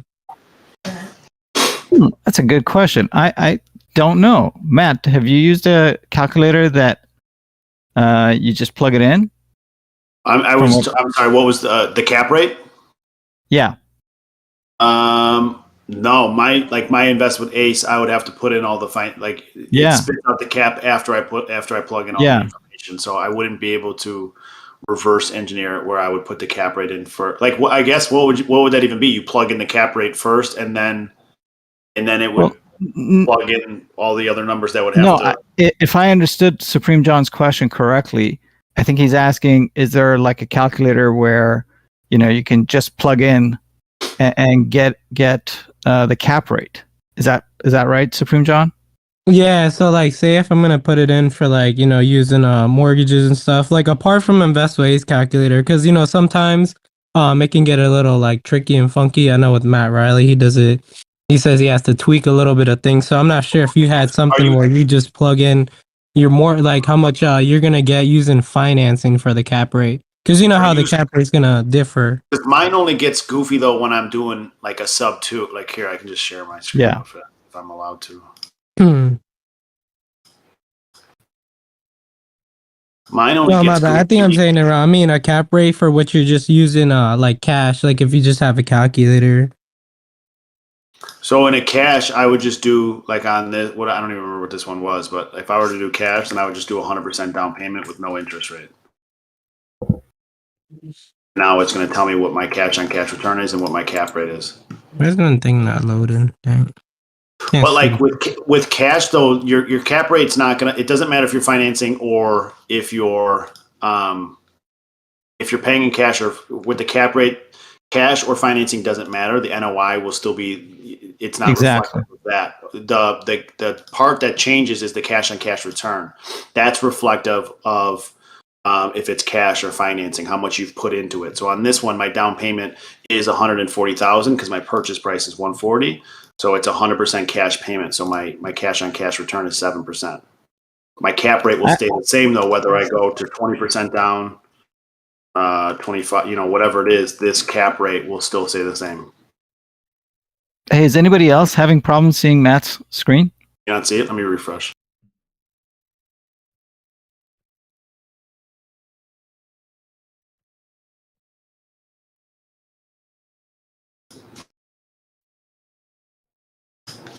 Let me see. Yes? No? Not yet.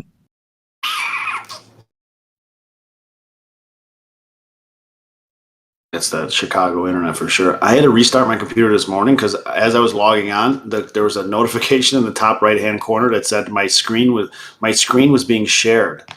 And I was like, what does that mean? And I looked it up and I just got sketchy results. And so I had to restart it and it went away. You can't see the screen though? No, I can't. Show my screen share. But anyway, I guess I'll just not even try.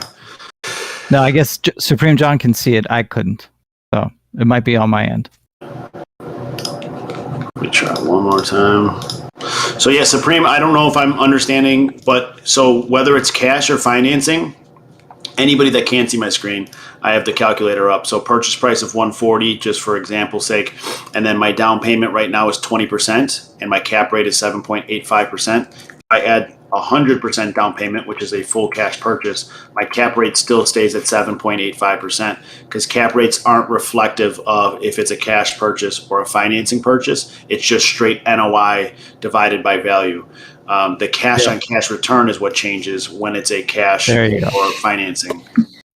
So, and the only reason that my stuff gets goofy when I'm using the calculator is on sub 2s because I'm taking over existing financing. So I have to play with these numbers sometimes to get the PITI numbers to reflect appropriately in the calculator. That's where it gets real tricky on my side, which I've been telling myself I want to figure out how to make this calculator where I can actually plug in the PITI numbers. Any Google Sheet experts in here that would know how to do that, I'd be happy to talk.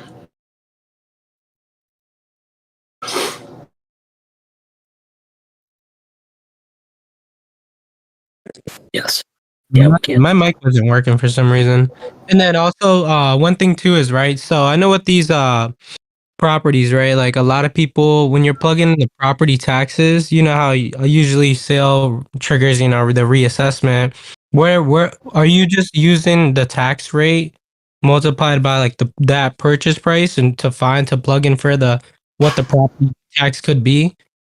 Yeah, I don't really. Yeah, I mean it's tough because every market and every place is different. Like Chicago has a very, very robust, complicated tax algorithm and tax process. So it'd be very hard for me to guess what it would be. But if I'm straight up purchasing it, like sub 2s won't trigger it because it's just an ownership transfer. So there is no new purchase price. There's no nothing. So whatever the last tax was, I'm going to be paying that likely. And if there's a tax increase, that is way better. it's just a generic tax increase. But if this person bought this property for $50,000 10 years ago, and then I go ahead and buy it for $500,000, there's likely going to be a tax reassessment at that point on a traditional. So if they're paying $5,000 in taxes at $50,000 and I go and buy it for $500,000, yeah, I'm probably going to plug in. I'm going to go look at what other $500,000 houses in the area are paying in taxes. Because it would take too long for me to figure out, like, oh, every property gets assessed at 2% and then figure out the algorithm. I'll just go look at other $500,000 properties and go, but it'll probably maybe double at that point. But I'll just plug it in. But on sub twos, I just plug in what their last tax bill was because it's not going to trigger a reassessment that way. Got you. Yeah, it makes sense because, like you're saying, you're not taking it to go get it, appraised and everything. No sale is being triggered there. Right. Okay. All right. Thank you. Appreciate the feedback on there. Yes, sir. Yeah, because also one thing too is I was saying, Bob, the developer I was in touch with that John put me in touch with, she was breaking it down, saying that, oh, you got to build, this property up to a certain cap rate and whatnot, and she was just plugging different numbers, so it was all hitting me at once because she was just doing that underwriting. Yeah, so then I was like, all right, let me see if I have to if I have to differ this versus the cash price versus financing, but like you said, it doesn't have an effect on your. It only has effect on your cash on cash, right? Yeah, the cap. If you need to decrease or increase your cap rate, it's just off of the expenses and the income. Got you. Okay. Not off of like what you're putting down or. Yeah. Okay. Gotcha. See where I'm messing that up. But thank you. Appreciate it.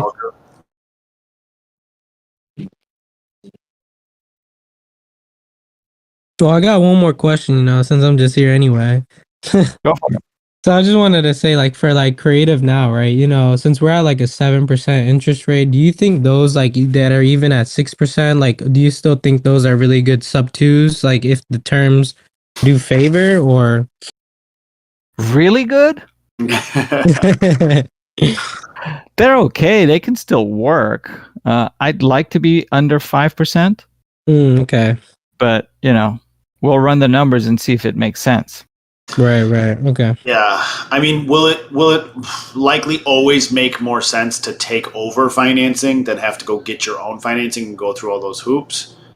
I mean, in a very general way, yes. But the whole problem with 7% interest rates right now is it becomes increasingly more difficult to cash flow properties at 7%. Because the market just hasn't adjusted enough for the higher interest rates have jumped so fast that the market hasn't adjusted and sellers haven't adjusted, and so the price reductions aren't taking place. So it's really hard to cash flow. So yeah, like Bob was saying, I would obviously prefer 5% and less, and it would be hard for me to say that the 7% I'm taking over is going to cash flow. But in a very general way, it is always nicer to take over financing in a sub 2 as opposed to going to get it myself.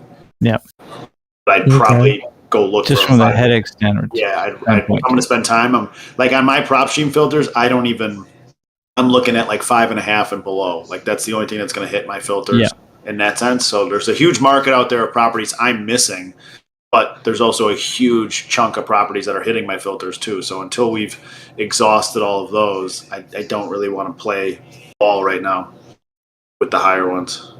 Right. Okay. And then, so then as well for that, right? How are you guys working it when it comes to those, how some people have the adjustable rates and stuff like that? I'm not sure if that also, affects, your strategies or, if it does happen. It's in the time, well, probably better because, right, you can just, adjust the rate down if the rates were to come down, right? If. Yeah. Yeah. You're taking on more risk, really. Yeah. Because it could jump up if it does go up, they could adjust it up. Yep. Absolutely. Wow. Okay. So it's usually adjustable, a 5-1 arm, a 7-1, a 10-1. Yeah. And so when that balloon expires on that, let's just say a 5-1, your language in the lender documents there'll usually be a floor rate, so it can't drop. It won't even even if rates are wherever, it cannot drop below this rate. And then you're subject to whatever the market is at that point. And again, 5 years, especially right now, the 2 years that we just saw, and then where we are now, where are we going to be in 5 years' time? I have no idea.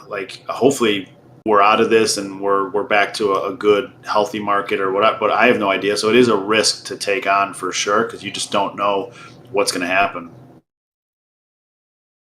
So Matt, what are you going to do? Let's say if you take on a 5%, retire. If you're going to take on a 5% loan, right? Sub 2. Yeah. And you're holding it, right? And then rates go below 5%. Yeah. I would love that. So what I'm going to do at that point is, depending on my equity situation, the goal is always to be in a position to where rates drop, I have enough equity, and the goal, the home run goal, is to do a cash out refinance at that point. And whatever I put into that deal, I can pull out in a cash out refinance. And in that process, my payment is likely staying the same, or maybe it's increasing a little bit, but I'm decreasing my rates. So now more of my payment is going towards principal, not interest. And let's just say I put $20,000 into the deal to get in by paying commissions, closing costs, seller pro, whatever it was. I'm 20 grand in. I hold it for 2 to 3 years. Rates drop. I have a 5%. They drop down to 3%. I have enough equity. I can do a cash out refinance, pull out $20,000 tax free. They're going to add $20,000 back to the principal, but I went from a 5 to a 3%. So likely my payments either staying the same or dropping a little bit, and more of my payments go to principal and interest. Now I'm in the deal for no money. I have not a single dollar invested into that deal because I've pulled it all out via cash out refinance, tax free. And now I can take that $20,000 and go rinse and repeat it into another sub 2 for the same similar entry fee. Yep. That is the goal in those scenarios. So what Bob's kind of referring to, sometimes it is okay to take on that higher interest rate for the factor of okay, a 7%, I'm not interested in a 7%, but the idea would be, okay, can I at least make it make sense until rates drop to even in the 5s? A 5% is a 2% difference from what you currently have to then. So if you can even remotely make it make sense at 7%, I'm sure it's going to be cash flowing pretty heavily at 5% at that point and be in a much better spot.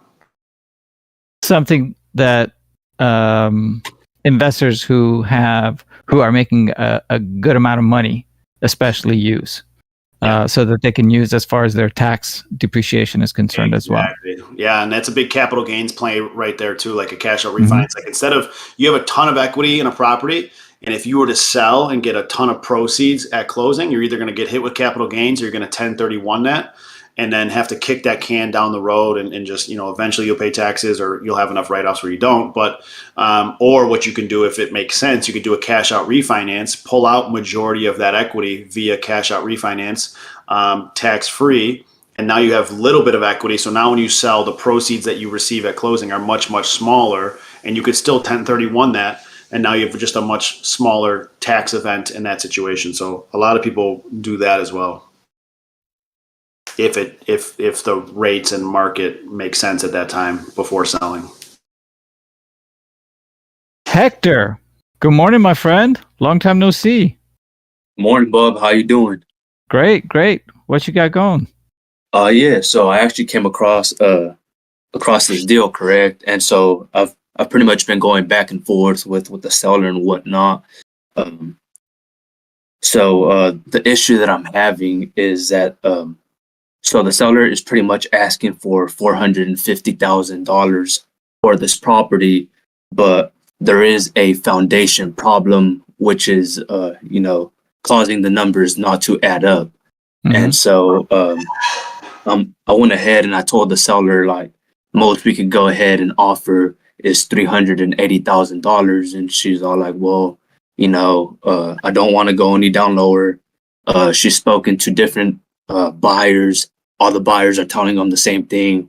And so I was actually wondering, I did listen to Matt speak something about a sub 2 earlier.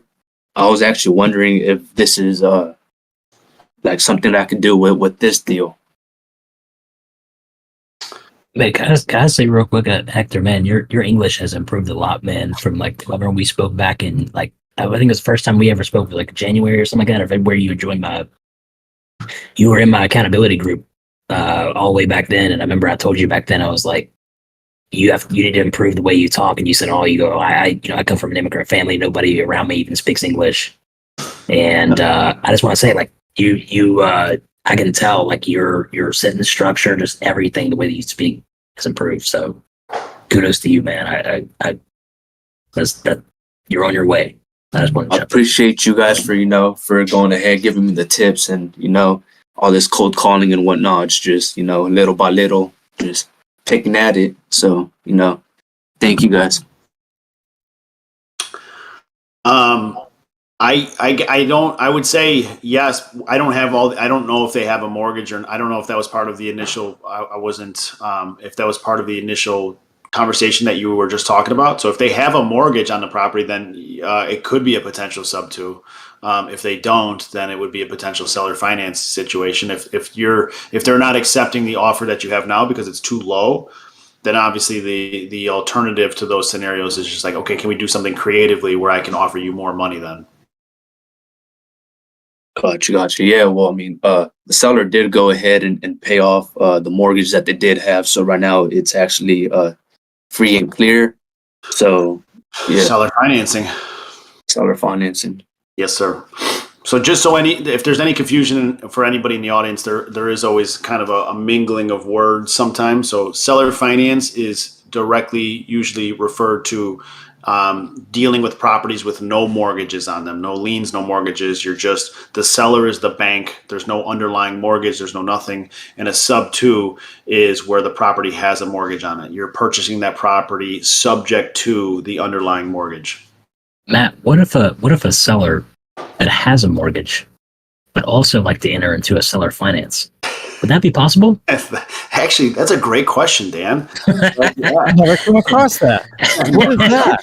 That is an interesting question. I wonder. That's the question. Yeah. So the time that those two words do come together would be something that we like to call a hybrid deal. So you would take over the property subject to the underlying mortgage, and if there's leftover equity that you are not dealing with at closing, and you would seller finance their equity position. So you would come up and create terms for the equity. So on a $500,000 house, there's $400,000 mortgage. You're going to purchase that property subject to the underlying mortgage of $400,000, and then there's $100,000 equity to deal with, and that's the hybrids. You're going to create terms for that $100,000 in equity. So like there's a deal that Dan and I are doing right now where the seller has equity that we are dealing with post-closing. So she's getting her mortgage, the buyer is taking over the mortgage subject to of whatever dollar amount that is. And then she's receiving $15,000 post-closing at a further date. And then another $6,000 at the time of a future refinance, $8,000 at the time of a future refinance or sale. So it's a hybrid where the buyer is taking over the mortgage, and then her equity is being dealt. There's terms in place to be dealt with at a later time. And what exactly is a seller carryback? Because there's a term that I've heard. I love this. Once. Could you explain what a seller carryback is? I'm not familiar with tonality. You got to buy his videos to find out. Oh, damn it! Vault. God dang it! Seller carryback financing, exactly that. It's I love that I'm even like it's playing along.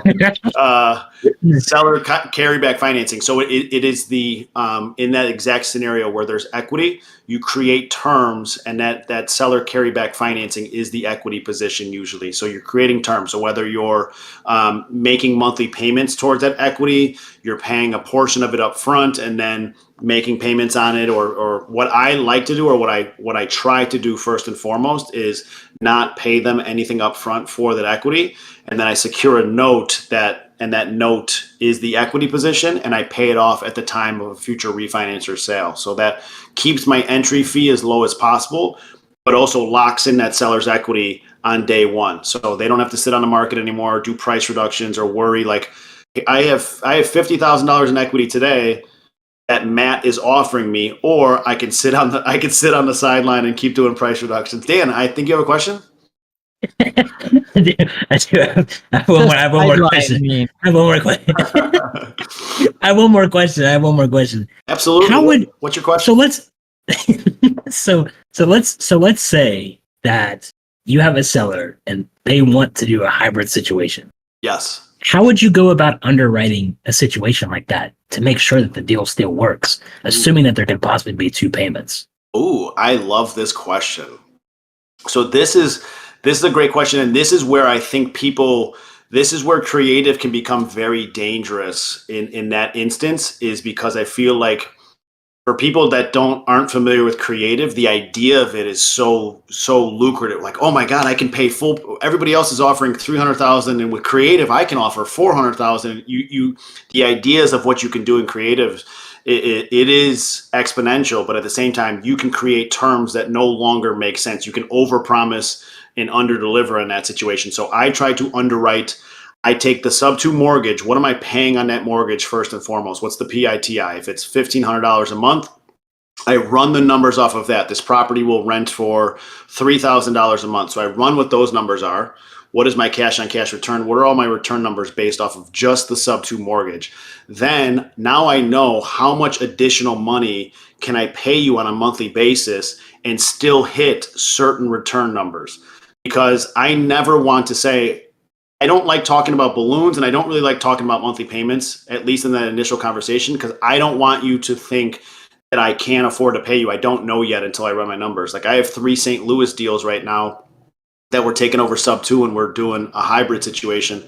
But because the monthly payment on the sub-2s are so high, I physically cannot afford to pay him a single dollar on his monthly payment. Otherwise, I'll be negative cash flow almost. Like, it just doesn't make any sense. So we're securing a note and paying him off in the future. And I ran the numbers and I showed him, like, here's what I owe on your mortgage. It's $600 a month. Here's my expenses. If I were to pay you just $75 a month, now my cash on cash return drops. And, so I run the PITI numbers on the mortgage first. Now I know what those returns are. Now I figure out how much I can afford to pay you on a monthly basis. And I try to figure out those numbers to meet both of those together. So PITI is important on the first, because that's the most important one, is the sub. I'm trying to not look at Dan, is to look at the sub-2, because that's the underlying mortgage that needs to get paid. Dan, I think you have another question. Wait, I have a question for Bob. I have a question for Mr. Sadai. Yeah, absolutely. He's not here. Mr. Sadai, what would happen? What would happen if, for instance, what would happen if, for instance, that, let's say I wanted to buy a property, but the seller wants cash, okay? And so maybe I now need to go get a loan out, but I'm not going to get it through a financial institution. Maybe I want to go through a hard money lender, okay, to go buy this property. Mm-hmm. But the hard money lender is only willing to give me so much, and they want a down payment on my side to secure my interest in the deal. But maybe I don't have that money, so now I need to go get a private money loan from someone else, okay? Mm-hmm.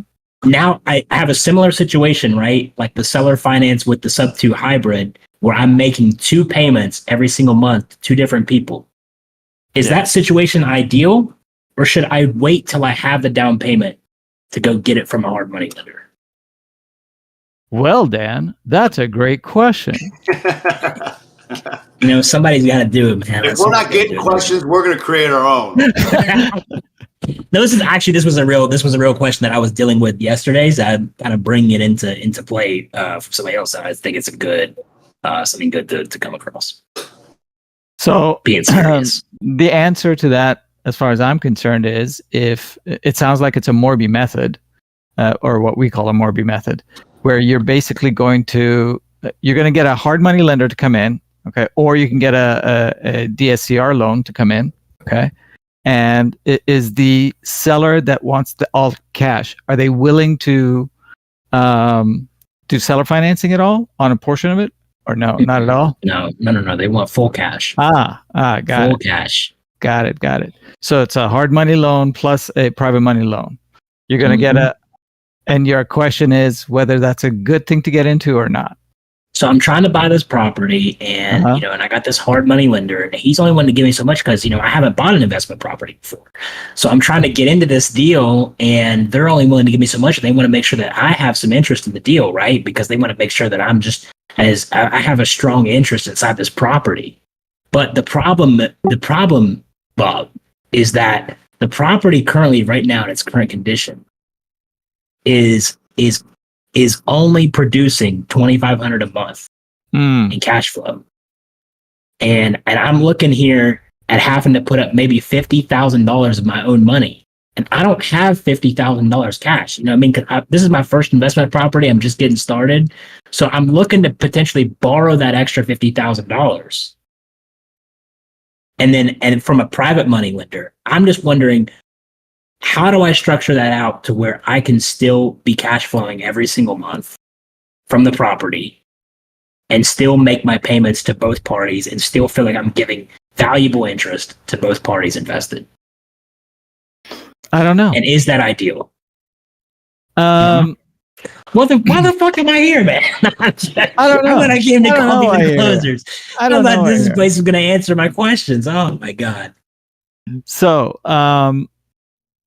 I would say either you partner up, okay, and JV, okay, to get that PML portion, the hard money loan, and then on a cash flow situation, I wouldn't want to even have a hard money lender, quite honestly, because they're in for only 6 to 12 months, right? So see, that's what I was thinking, Bob. But see, this hard money lender, see, they offered me a 12-month loan period, right? And they told me that I could cash out, that I can refinance that loan potentially with another financial institution after they're done with their terms. Is that something that I can actually do if I have enough equity in the property? And if so, how much equity would I really need in that deal to make that viable by the end of the 12 months? Ooh, I like this conversation. Man, oh man, he's throwing a hard right hook at me on this one. All right. Can you refinance? Absolutely, yes, you can. What kind of equity you need will depend on the lender. I'm assuming that you're probably going to go get a typical loan on that one. So that's going to be 20% minimum equity. Well, right? I'm working on my credit. Okay, I'm working on my credit right now, and by the end of this 12 months, I should be able to go, refinance this with an actual lending institution that will potentially give me a better rate. But the thing is, Bob, is this lending company is charging me 12% interest, 12.9% interest. Yeah. And see, I'm only getting $2,500 a month. $2,500. But there is a vacant unit, and I could potentially be getting $3,500 a month if I occupied all the units. But right now, all the units are not occupied. So it's only right now producing $2,500 a month as is. Now it got better. Okay, so you can get another extra 1,100 or 1,000. I can get another extra 1,000 a month. 1,000. Yes. Okay, all right. Potentially. It's move-in ready. So you can potentially get to. Well, first of all, I'd like to stick with what's real right now, not go with pro forma. But you can. I mean, it's a good point. But I would stick with the 2,500 and take a look at it, and then see if the cash on cash return makes sense or not. What's the amount, the monthly payments that you're going to need to be making to the HML? Well, it's interesting you say that, Bob, because they actually didn't give me a monthly payment on the LOI that they sent over. So where would I go about finding that monthly payment, or how would I go about calculating that via the terms they gave me? Funny you mention. We just happen to have a calculator for that. Is it in the resource section of the Discord or no? Is it? I wasn't aware. That's where John comes in and goes, I have to add that. Sorry guys, I've been slacking. I'm not gonna lie to you guys. I've been slacking on my end. I'll be adding that this afternoon. I'm adding it right now. I'm not. He's adding that right now. So you just use a calculator, the seller finance calculator, and you can get that monthly amount down. And you see then when you have that, now you also need a PML too, right? So you need to add that. Right. Or if you've got a equity partner on it, okay, that's where they're coming in. So let me ask you a question.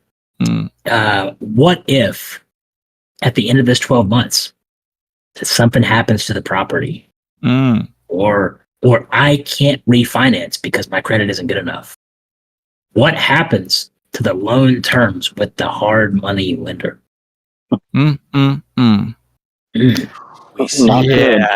Because they're asking for this thing called first position, and I'm assuming that means that they can come in if I don't make my payments one time, and they could come in and they could take the property from me. That's what somebody told me. First position, that's not second, that's not the third. First position, okay, they're first in line. Yeah, that is what that means. Yeah.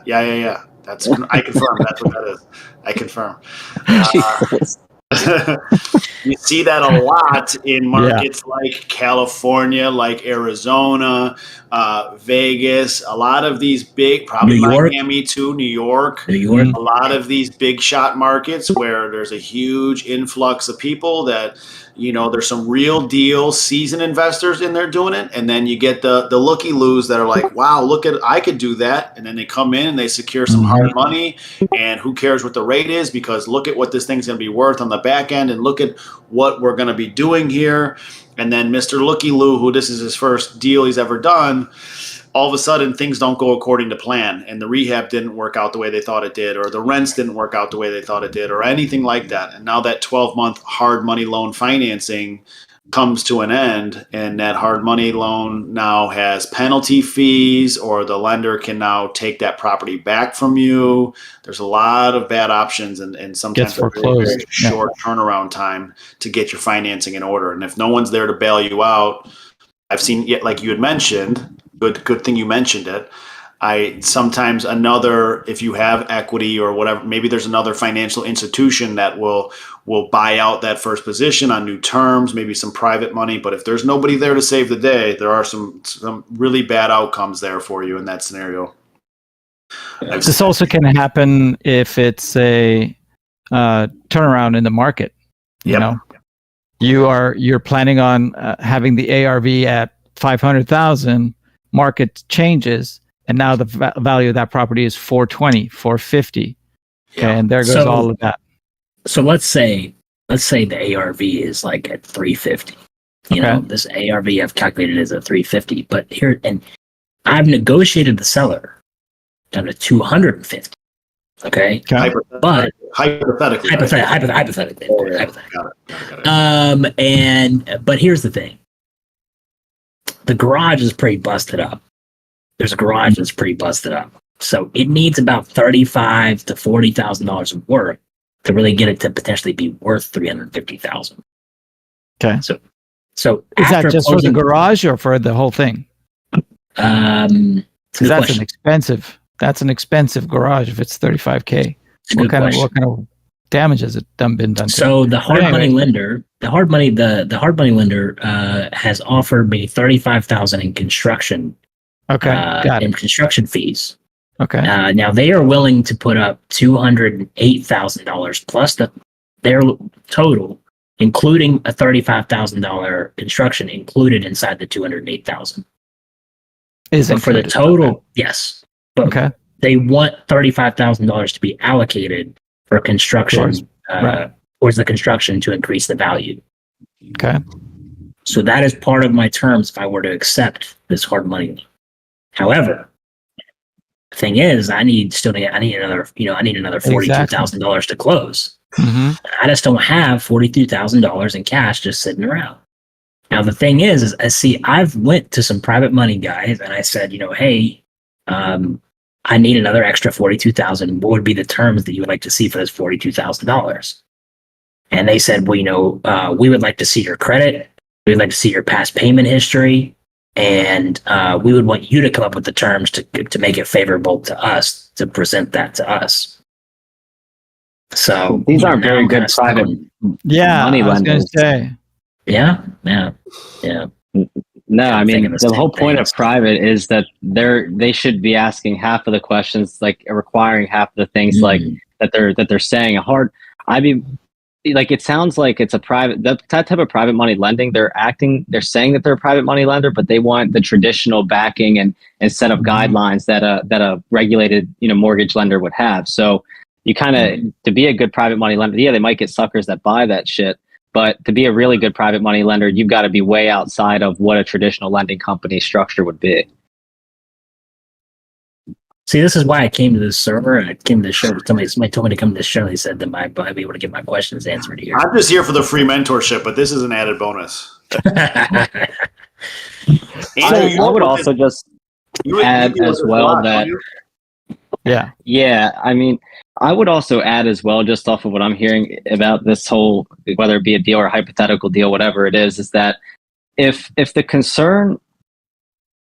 exit isn't to flip it, and the exit is the intent to buy and hold it, it's a totally different approach as to how you, in my opinion, analyze the risk profile of that deal, right? Because if I can get a flip done in 4 months and then I get 6 months left on the term or whatever it is to sell the home, 8 months left on the term on a hard money loan, well, I've got plenty of time. But if somebody's fighting cash problems or needs a credit, to be built back up, whatever it is, those are, in my opinion, way too many outliers to be getting involved in a hard money loan, because when that balloon comes up, if those problems aren't resolved, you're not only in the same position that you were when you got into it, which is not ahead, but you're probably going to be in worse position than you were when you got into it, because now you've got this whole problem that the hard money lenders, well, fuck, you're screwing us here. Like, we're taking this house back. Now you're out all this money, and then they could potentially even pursue you personally if they can't recoup their losses. So I have one more question. So just some more information. So I did have a JV partner on this originally who said this was a great deal. He even underwrote the deal for me. So this was a phenomenal deal and we should do it together. And he was going to secure the lending for it. And he was going to be my JV partner on the deal. I was going to manage the deal. And obviously I'm the one who secured the deal. And he was going to help be the one that funded the down payment for the lending to actually get the cash for the deal.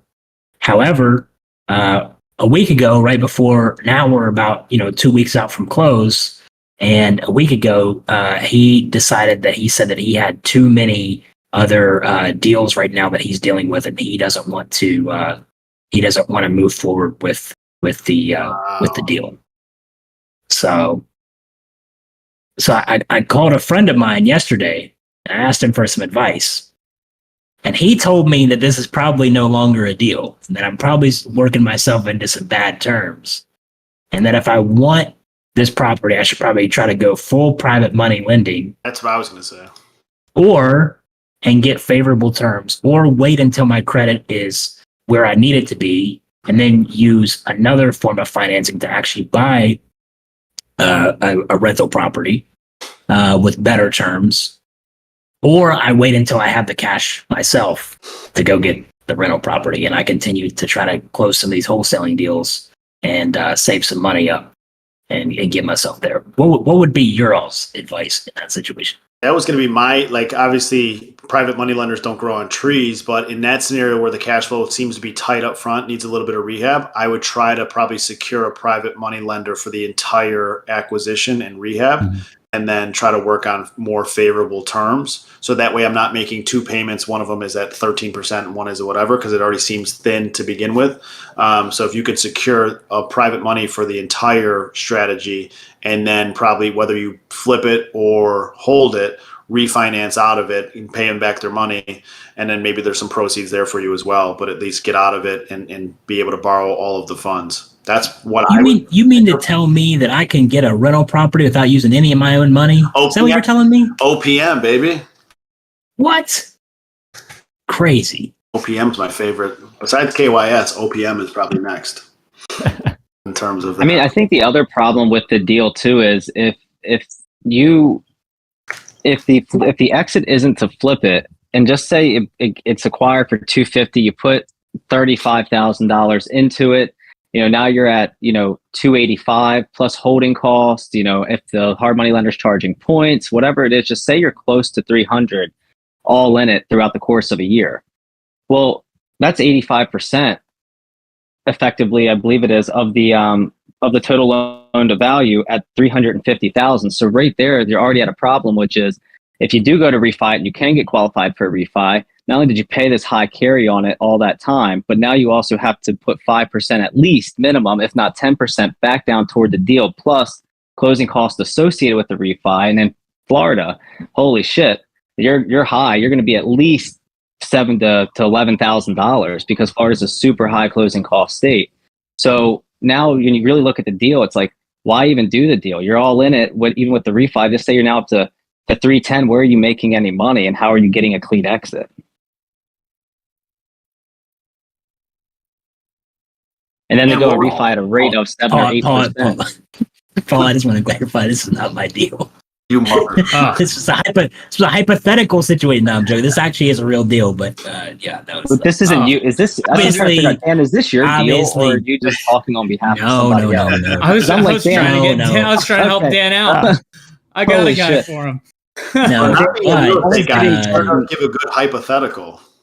I was getting concerned. I'm not gonna call anybody out, but basically, I had a friend of mine. I had a conversation with the person whose deal it actually is yesterday, and I gave him my advice. But then again, as like I like to say, I'm not a real estate guy, so I didn't know if my advice was, was valid. So I just wanted to double check. But I just wanted to, I know that I didn't want him to feel like he had to come in here and get up on stage and make himself look like he put himself in a bad situation. I know it's sometimes that's the hardest thing to do, right? It's the hardest thing to do is like, especially when someone tells you that you made a stupid move, you don't want to go up on stage and then present it in front of a whole bunch of people and then everybody be like, oh man, this guy doesn't know what the hell he's clearly doing. Like, so, he's not even in the fucking crowd today. I don't know why I even went through that whole tangent. I was hoping he'd at least be here. And then I scrolled down just now. He's not even fucking in here. Anyways, we got a YouTube recording, though, that he can go back and watch. And I'm going to hit him with the fucking timestamp so he can get in his ass in here and watch the damn video. But, basically that was my exact this guy has, advice. Dan?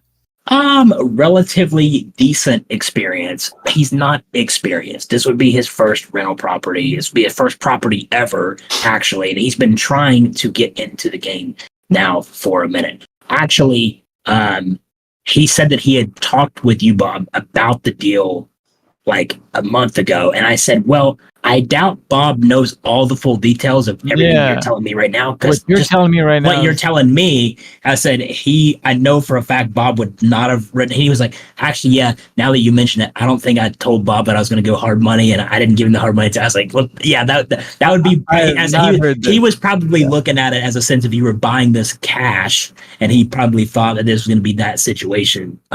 You were buying the deal yourself, all cash. And I said, and if you were coming in at 250 and it's really could do 350, or 3,500 a month, I said, yeah. So that I don't think that is a decent deal. There is equity there. There's a lot of cash flow on the table. That's not a bad deal to get into. I just said with the terms that were offered, with the loan and all that, everything included, to me, I was just like, this is a great opportunity for the hard money lender to get you, because you're inexperienced, get you into a position where you're not going to be able to make the payment, or you're not going to be able to come out and actually refinance. They're betting on that, and now they just secured a $350,000 property for $208,000.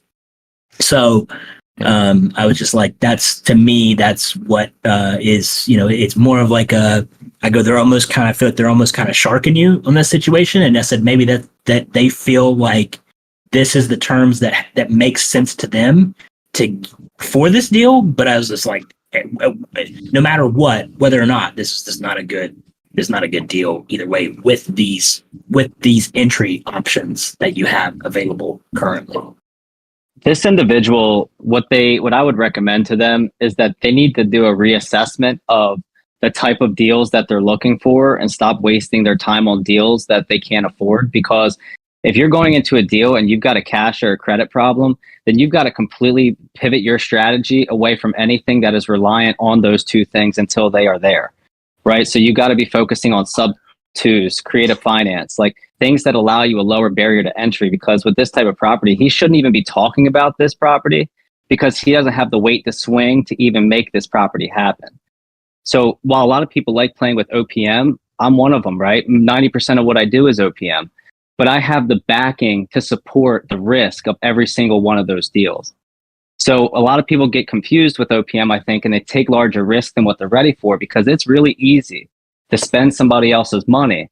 But what happens when that term comes up or that balloon comes up and you can't actually play ball with that lender because you didn't do the appropriate steps necessary or in the time frame in which you needed things to unfold to better your situation? What if that hasn't come to fruition yet? Life is crazy. 12 months sounds like a lot of time to get your life together and to fix your credit, but it's really not, depending on what's messing up your credit. Because if it's a high utilization that's messing up your credit, you don't even have the cash to get in to pay off your credit card debt, let alone get into a deal. So how are you even going to solve your problem? So this individual needs to stop playing in an arena where they can't play in, and they need to get into one where they can actually go and play ball and be aggressive and make these decisions more decisively. So I might have had very similar advice to what Andrew just said, but then again, like I always say, I'm not a real estate guy, so I just want to double check. With that being said, though, guys, I have to go do what I do, and I got to go sit down with my team and have a systems meeting. So, so I appreciate you guys. As always, I will make sure that I sit down with, I text the individual whose question that this actually was, so they can go back and watch the recording. I think definitely put him in the right perspective and just reassure him at least on what I said and told him yesterday. But bye, guys. I think it's time for all of us to go. See you, Dan. We've been here for 2 hours now. Yeah, my butt hurts from sitting here too long. Right? Are all these videos recorded? Yes. Yeah. You got some. Where do you find them? On our YouTube. I don't know if there's any. Well, shit, drop me a link. I got you. Yeah. John, John, you've got that great line at the end that you say with "ladies and gentlemen" and yada yada. You should add the YouTube link at the end too. You know, like, yeah, just in the drop it in the chat. Let's get those views up. I like that. Let's go, dog. Look at that. That's what I'm talking about. All right, hit us with your ad read. All right, ladies and gentlemen. Oh, what happened? The pressure. What happened? Please consider inviting somebody you think would benefit from being in proximity with us. Send them that link, discord.gg/REI Rev. He's looking for the YouTube link. And check us out on YouTube. That's the link right there. How to get into the link. If you guys want to watch the replays, we got all of them there. Check the live category on the YouTube, and you can see the different live streams by the date. So much love and appreciation for everybody on the panel and everybody that's showing up in the audience. I wish you guys abundance and success filled with prosperity, and we will catch you in the next one. Peace. See y'all. Take care now.